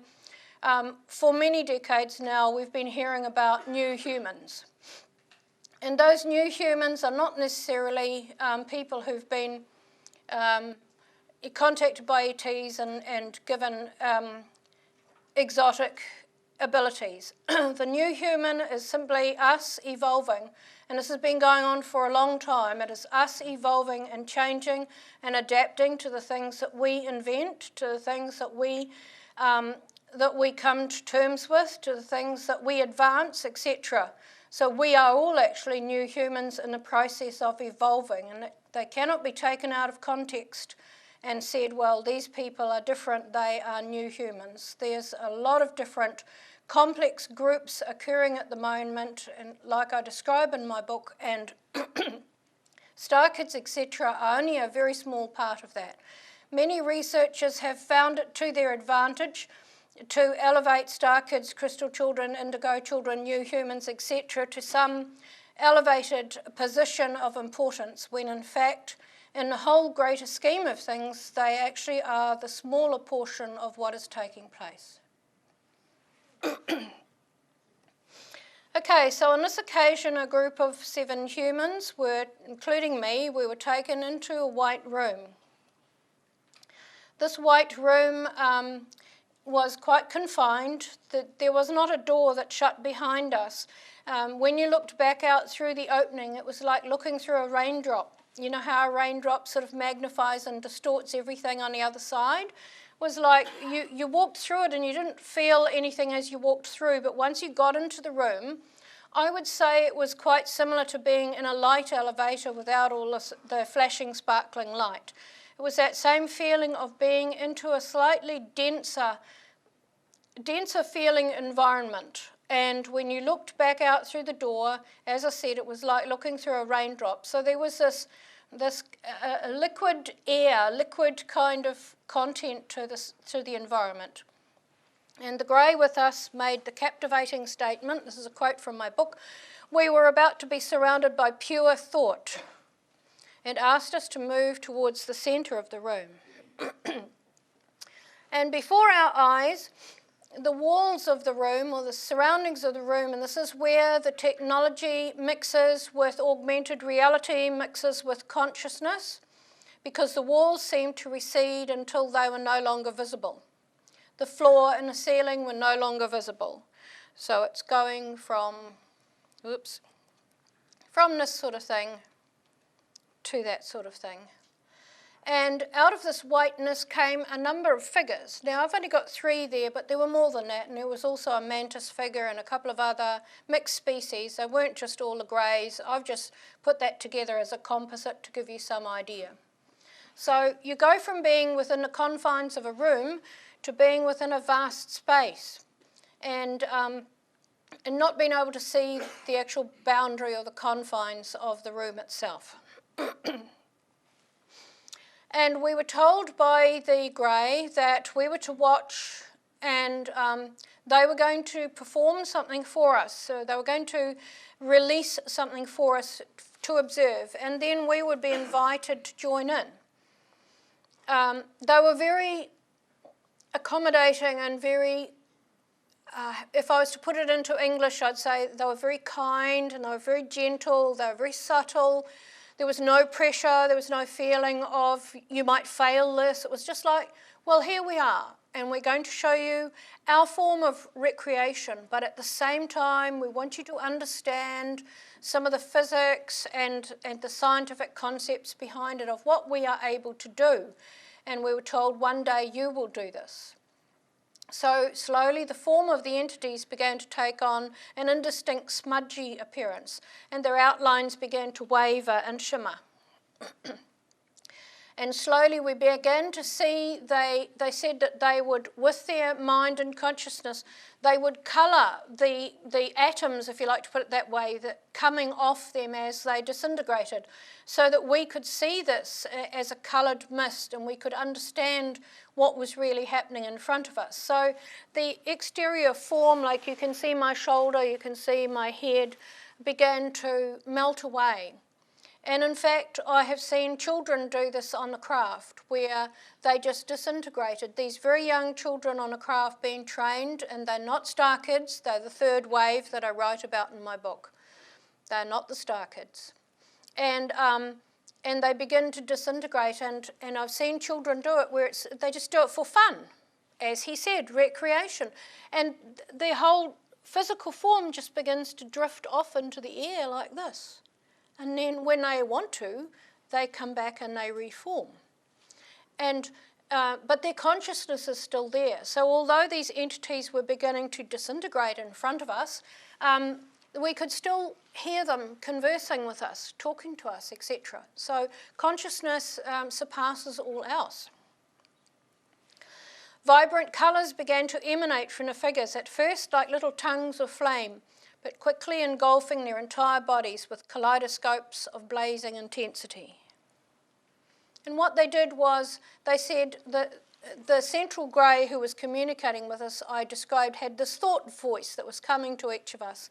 And he was saying, okay, and once they'd disintegrated completely, these colours just went up and they just swirled, and they kept them separate, so the colours were swirling around like this. It was very beautiful.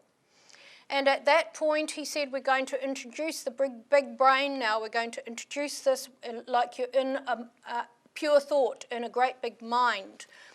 And so then they began to emanate the feelings from them that they associated with this process, which was their form of one of their forms of recreation. And at that point, each of us became so overwhelmed with the emotion of it, that there were tears running down our faces.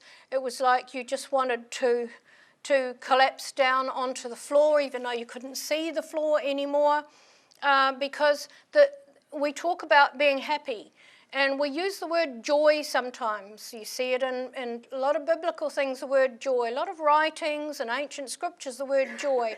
But I wonder how many of us have actually experienced pure joy. I haven't experienced pure joy in my life. I've been happy, and I've been very happy, but I can't say that I've ever had extreme joy. So that would be the word that I would associate with this process that they were demonstrating to us, was extreme joy, to the extent that it surpassed all else, and it was so intense, it went right through your whole entire being, your consciousness, your physical body, everything, this extreme joy. And so they swirled these colours up into the air, and then the bodies completely disintegrated, and then the thought voice said, give us something to form into. So one person said a pencil, and so they all formed a pencil. And then the rest of the colours were still swirling. Okay, a flower appeared, and someone said a bee appeared. So they're using this matter, or whatever it is. Remember, I'm not a scientist, I'm only describing what I saw and felt. So they formed these objects in the air, showing us that the physical body can reform, but the mind, if you want to put it that way, the consciousness is still there separate. So they began what I described as an energetic dance of the mind, mentally and spiritually joining with each other. The colours swirling and twisting, becoming effervescent, swirling and exploding. We were surrounded by pure thought, intelligent light, because remember, there was some kind of technology behind this. Remember, when I walked into the room, there was an enhanced light. There was an enhanced environment that had to be done with a combination of consciousness and technology. These are the things we don't understand in our quest towards AI. We don't understand how these things yet can be combined for a good purpose. And we were told that we were having a glimpse of our own future and that humans will be able to do this. Well, I've already seen children on a craft doing it. But, you know, you're not doing it, I'm not doing it here, this is the wrong environment, we're not ready. And when I was researching this particular experience, my book had just come out, I was contacted by a professor in the States called Carlos. He likes to be known as Carlos. And those of you who have read the late Dr. John Mack's book, Abduction, may recall that one of the chapters there is about a man called Carlos, and this is this gentleman. He was very much younger then, of course, when John Mack wrote that book. And Carlos said to me he had just read my book, and he could not believe, even though he's quite, a couple of decades older than me, he could not believe how much that I talked about is what he had experienced and what is actually documented by Dr. Mack. Well, I hadn't read that book for years, so I went and got it out of the depths of my cupboard and started underlining things that he was saying, and the similarity was profound. So we've talked to each other over a period of years now, and he described how this room changed, how this vast white space appeared, and he said the floor resembled a dance floor composed of dense matter. It was not solid, but he could stand on it. And there was the feeling that he was standing on open space. That's how he described it. And I described it in my book as a vast room and expanded space. A feeling as if I was floating, as if suspended in mid-air, although I could feel the soft floor.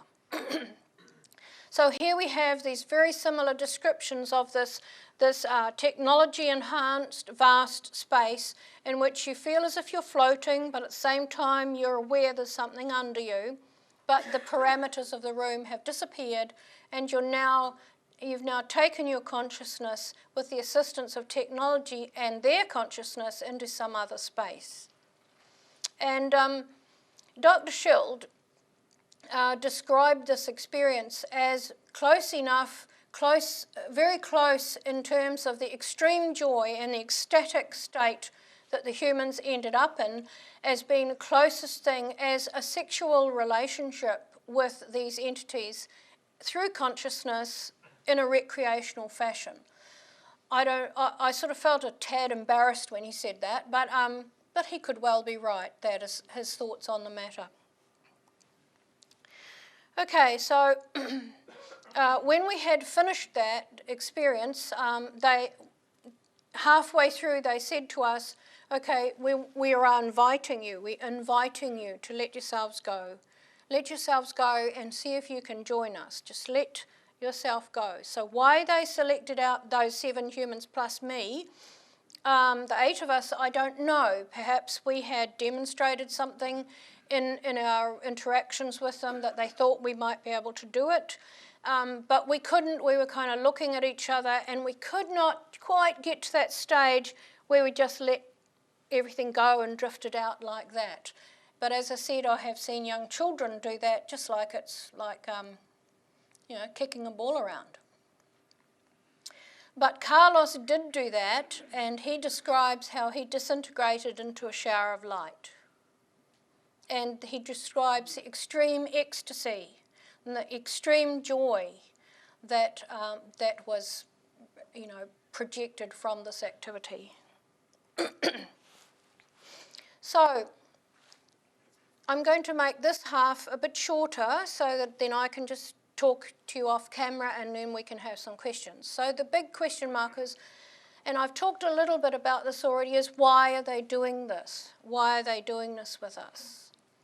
Well, we all know that we're a big danger out there. We've developed nuclear technology. We've developed, nuclear warfare.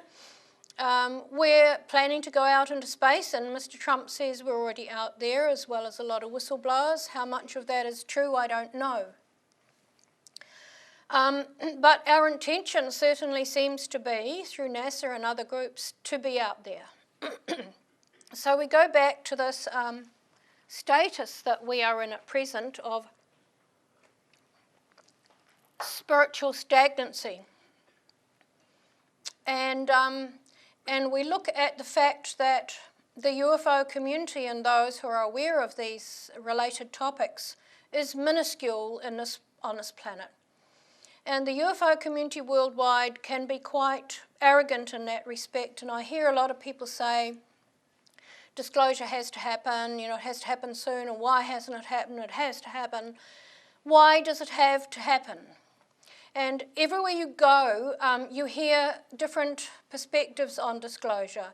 In my travels in the States, and I'll be going there again later this year into Finland, I'm discovering that wherever I go, the concept of disclosure is very different. Although their manifesto might read something similar, it's very different. In the States, it's very much, they want political stuff released. They want military stuff released.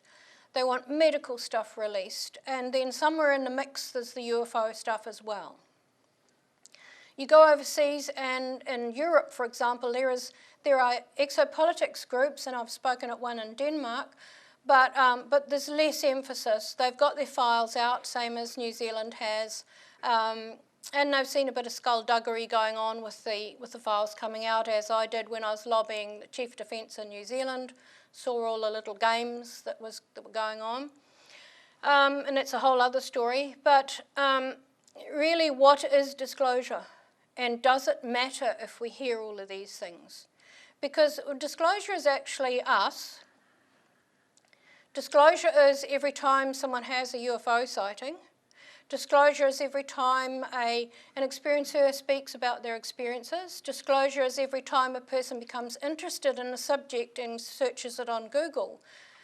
And disclosure need not be hearing about what pieces of craft they've put away somewhere, because that's not actually an integral part of our spiritual development and where we're going. If those groups want to maintain that little threshold of power and they want to maintain their secrecy, well, that's up to them, but the rest of us don't have to buy into that. For goodness sake, let's think for ourselves. We don't have to buy into that. We just carry on doing what we're doing. Because, the ETs have told me and the group of humans I'm in that, and I write it in my book, that over the next 5 to 10 years, we're going to have en masse people in what I call the second wave, which I belong to, of souls who've come in to help this planet. Read it in my book. That second wave is going to come out en masse, and they're going to be grandparents, they're going to be great-grandparents, they're going to be people who've retired from professional positions or community jobs or whatever. They're going to have families and a standing in the community. And when those people start remembering their experiences, and they're people that people look up to in communities or whatever, it's going to be shocking. It's going to be a shock for many of their families. It's going to be a shock for people who worked with them, etc. But it is going to happen because that driving force of commitment, which I have felt since I was a very small child, is going to manifest in other people as well. And the experiencers sitting down the back there know exactly what I mean by that commitment.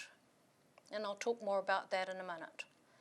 So when people start saying, well, actually, you know, I saw something on telly the other night about ancient aliens or whatever, and actually I think it's time I tell you what I experienced back in 1956. And the family listens and goes, oh, God, you never told us that. And instantly you've got an entire family that has to either align with or come to terms with what this person is saying. We're going to have more and more of this, and that leads me on to the next point, because I'm going to get controversial again. The next point is, how are we going to deal with this? How are groups like this going to deal with this? Because it's going to be a tidal wave of people coming forward. There are a lot of people making a lot of wild claims now.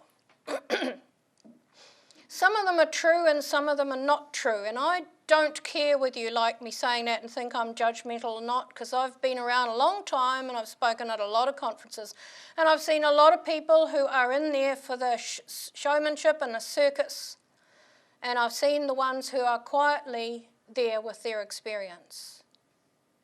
And you always look for the quiet ones. So, the Greys have said that there'll be a big sorting and sifting sooner or later. And when an announcement comes or something happens that makes us think, yes, they are out there, it is real, and it need not be a big disclosure from a government. It may be something the ETs have arranged, because let's face it, they are actually in control of this, not us. If they want to align with us and get to know us and think we are a danger and they want to help us, they're in control of the process. And we don't need these other fluffy things that have been happening in the UFO field for a very long time. We need to get our feet on the ground. We need to be more practical. And groups need to prepare for this avalanche of people coming forward.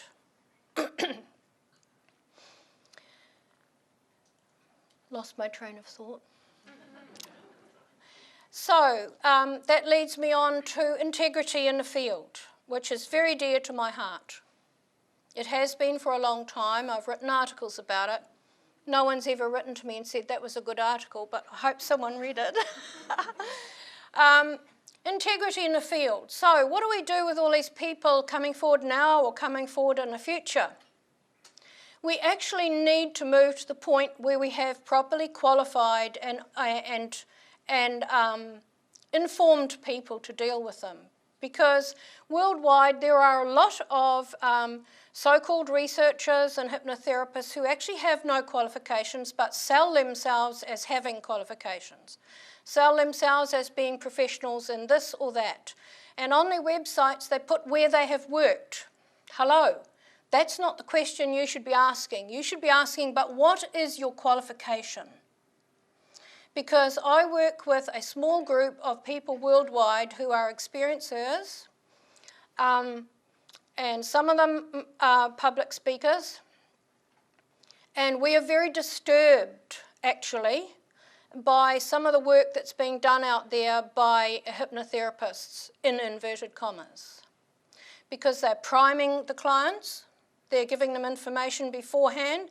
They're saying, oh, I've spoken to people before and they report this and they report that, and I expect that I might hear this from you, and then they do the regression. That's exactly what they get, and everyone comes out a star kid or having had experiences or whatever. And those people are now coming to people like me saying, I no longer trust this. Did this really happen to me? I'm absolutely gutted, you know. I don't know where I fit in this anymore. And look, I've learned a bit more about regression and I've been led here, I've been primed here, or whatever. So what groups like this need to do is have properly qualified people with the piece of paper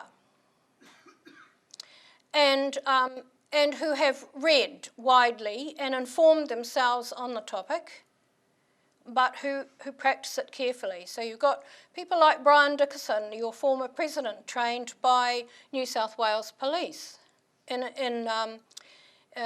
forensic hypnotherapy. You need people with pieces of paper, not people who say, I worked here and I worked there and I'm a professional.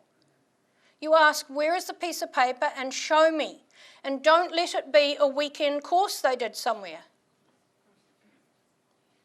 Because what we're discovering, and what I'm discovering through looking at consciousness and telepathy and things that are done with the mind and the consciousness on craft, is that, hello, humans have this unethical side to our nature that they don't seem to have when they work with each other's minds. And it is very dangerous what can be put into a person's mind or what they can be convinced of. And then that becomes gospel, and it's a very, very sad and serious thing that can then become their life. You are dealing with a person's life. So we need to prepare for this. Groups need to know where they're going in the future, what might occur. Be ready for it. Prepare yourself. Have, as I do in New Zealand with UFOs NZ, which is a sighting research network investigation, I have spent years getting on side people who will work with us in the background. So I can call on air traffic controllers, I can call on pilots for aviation consultancy, I can call on doctors, I can call on a neuroscientist, I can call on a psychiatrist. There's a whole raft of people that we can call on that's taken years to develop, because trying to deal with it yourself and think you know it all is the wrong thing to do, and there's a lot of researchers and hypnotherapists doing that. And the Greys also said that in the future there would be cults and cult followings, and some of those would be researchers, some of those would be people in the field, and they'll lead you up blind alleys. And one of the whistleblowers from, not all, I'm not saying all, I'm only generalising, there's some out there doing a lot of damage, but there are equally some very good people with integrity that I know and work with. But it's a matter of knowing the wheat from the chaff, because this is our future. This subject is far more important than probably any of us realise. This is our future. And we have to get it right starting now. And that means doing the right things and attracting the right people, and feeling that we can delegate or we can consult with a person of greater knowledge than ourselves. And we have to be able to admit if we don't know something, we don't fudge it and make it up, we consult. Because this is people's lives. And on one event on craft, I was shown a group of humans who were there's a futuristic image they put up on screen, as they do often, and these were people who had made all kinds of claims about ET stuff, and eventually they were revealed when what the Greys called the big time of investigation happens. And these people were sorely regretting having made the ridiculous claims they made. So we're getting to a time, as I said, in the States, they're very much into, well, show me some evidence. Don't just tell the story. Where are you going with the story? What research are you doing into your own experiences? And I think I've always approached my contact experiences in the same vein as investigative vein that I do with a sighting. Go through the protocols, go through the list, dig deeper.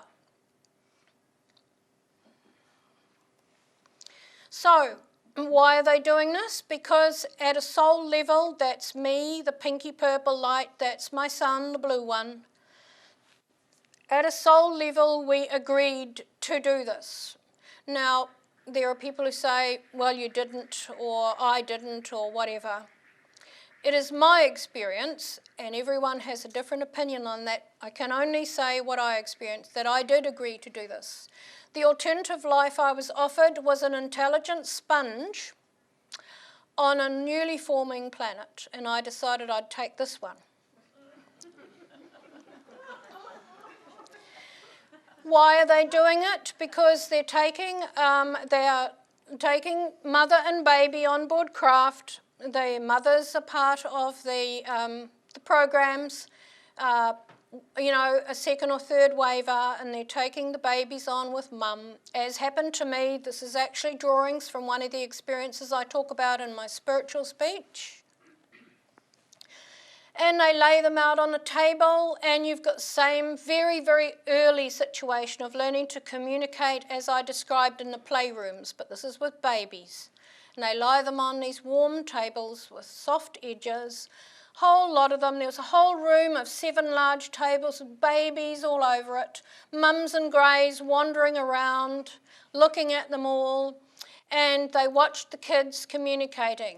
They watched them recognising, looking at each other, and that early communication. So it's like this whole racism thing of different races, looking at and accepting each other from a very early age and learning to cooperate. And on that occasion, one of the greys bent over my son and was clearly telling me he was picking up early communication from him, and I was miffed because I wasn't. And I felt I should have. But you see, they're so much more advanced in what they can access. And when I was 8 and I was introduced to the soul of my son, there's that early recognition, early cooperation again. They had him on the craft, enhancing and training him, and I used to play with him when I went on board because he wasn't going to incarnate till I was 28. And I had all those years of forming an extremely close bond. And that's the one I showed you earlier on where the merging process took place. And they slowed my entire metabolism down so that that soul could enter the body without sending my body into shock, because they said he had been enhanced. And I'm writing more about that in my next book.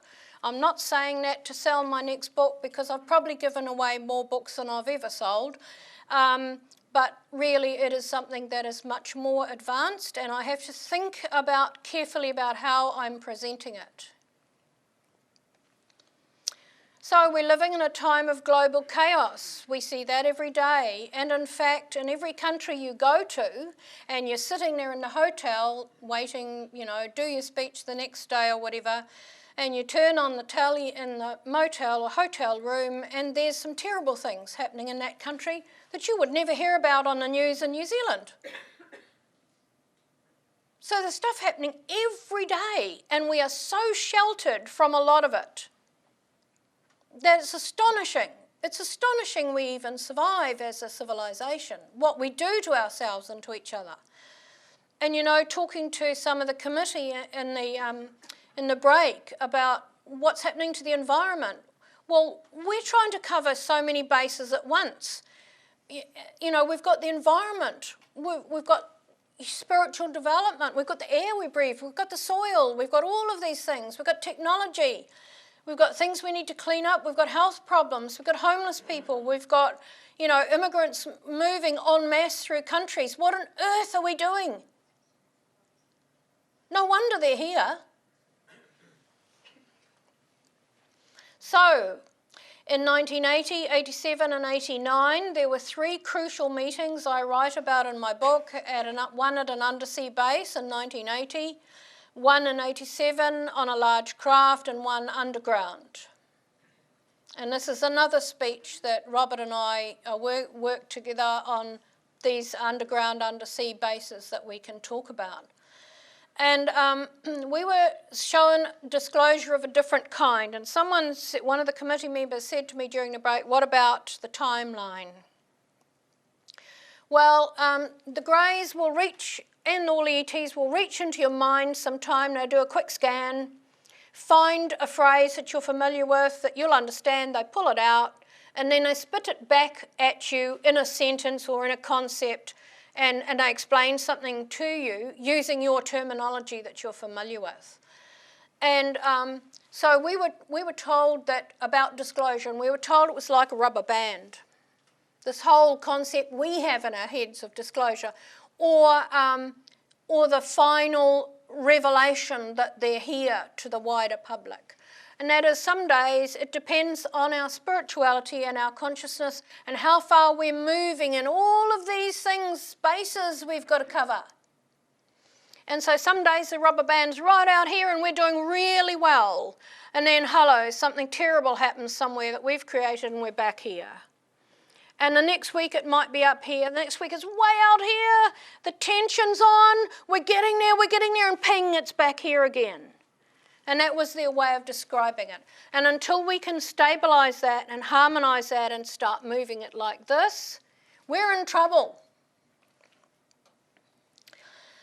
So he stated that in the future there will be wild speculation, enthrallment, blame, fear, and a multitude of theories pertaining to the idea of contact with extraterrestrials. And we see that all the time. The cults, the strange cults that have happened in the States where people have all committed suicide because, you know, the ascension didn't happen last week and they don't know what to do anymore, so let's get out of here. There's all sorts of things happening. There's cult followings with researchers, cult followings with all sorts of things. Religion, you name it, we are cult followers. And we've got to the point where we look at Mr. Google and Mr. Google says, this is the trend at the moment, folks. So everyone starts using the same jargon, the same terminology. They're studying, they can go to 5D, they're quantum this, they're quantum that. Do we really understand quantum? I've been talking about quantum for years with Rudy and I still don't understand it and I've experienced it. So let's get our feet on the ground. Let's get our heads shrunk down a little bit to normal size and let's start critically thinking about everything we're drinking in and treating as reality. Let's start thinking, because the moment we start thinking, we put out the power of intent. Change happens. He also said widespread chaos will occur. There'll be a dead stage on the planet, not where everything dies, but it will just be so down and despondent and miserable. The human psyche will experience global despondency and people will be at a loss to know where to go, even physically or geographically, or where to turn for assistance and guidance. That's happening now. It's been happening for a number of years. It was happening in 2015 when I spoke in Europe and Scandinavia, and I was going down through Italy when the refugees were coming up. It was a terrible situation for both sides. But, you know, as I said, when you're sitting in a hotel room somewhere in some country and you're looking at the news, you discover that's happening all over the place. But in New Zealand, we only heard about refugees going up through Europe. But there's vast rafts of people moving all around the world in every continent. Nowhere to go. No one wants them. Shiploads of people. How did we get to this situation? And I say in my book that from listening to the ETs talk and discuss things with us, and they do discuss, they do not just tell you, they discuss. I've been in situations where the discussion has got so profound and so fast telepathically that it became the hive mind. And there was this hum in the room and there was no more questions and no more answers because everyone knew everything they needed to know at that point. And then it stopped. So I understand that there are trained people who are integrated, trained by the ETs, integrated right across societies worldwide. There are societal framework upon which contact can eventually rest. That was 1989. And one of the committee members said, well, is this going to happen? I don't think it's going to happen in my lifetime. And a lot of the time I don't think it's going to happen in mine. But it is my job and many other people's job to speak about this, to familiarise people with what is happening and get people to think for themselves. I don't expect you all sitting there to believe everything I say because every one of you has got different experiences to base your thoughts on. But I do expect you to question me politely, and I will attempt to answer politely, and if I don't know, I am not afraid to say I do not know. I'm not going to make something up.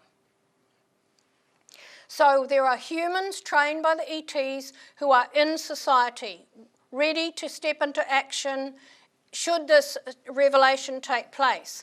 And there's this contingency plan of generation after generation being prepared, so that if it doesn't happen here, these ones are ready.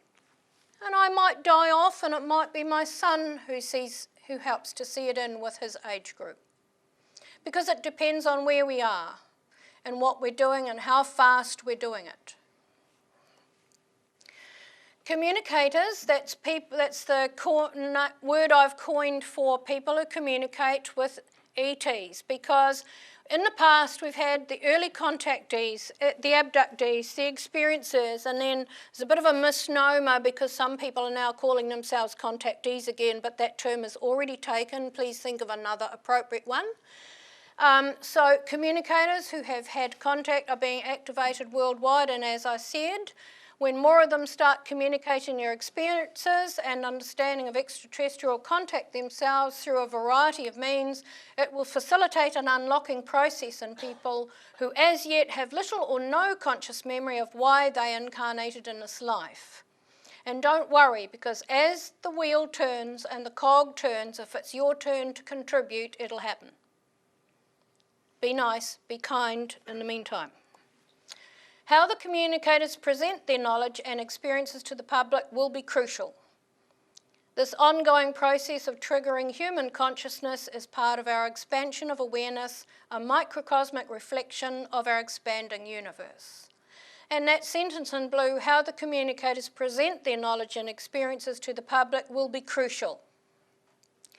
Because, as I said before, the amount of people in the UFO field worldwide is minuscule. The rest of the world doesn't care. Some of them are vaguely interested. They might watch Ancient Aliens. They might see an alien in an advert and think that looks cute. But the vast majority of them don't think about it because they're leading hard, harsh lives. Or they're leading fast lives and they're having far too much fun and spending far too much money to care. But at some stage, there's going to be something happen. I don't know what, but that's what ETs say. Wait till something happens. And then you'll all wake up. And then what do we do? What do groups like this do?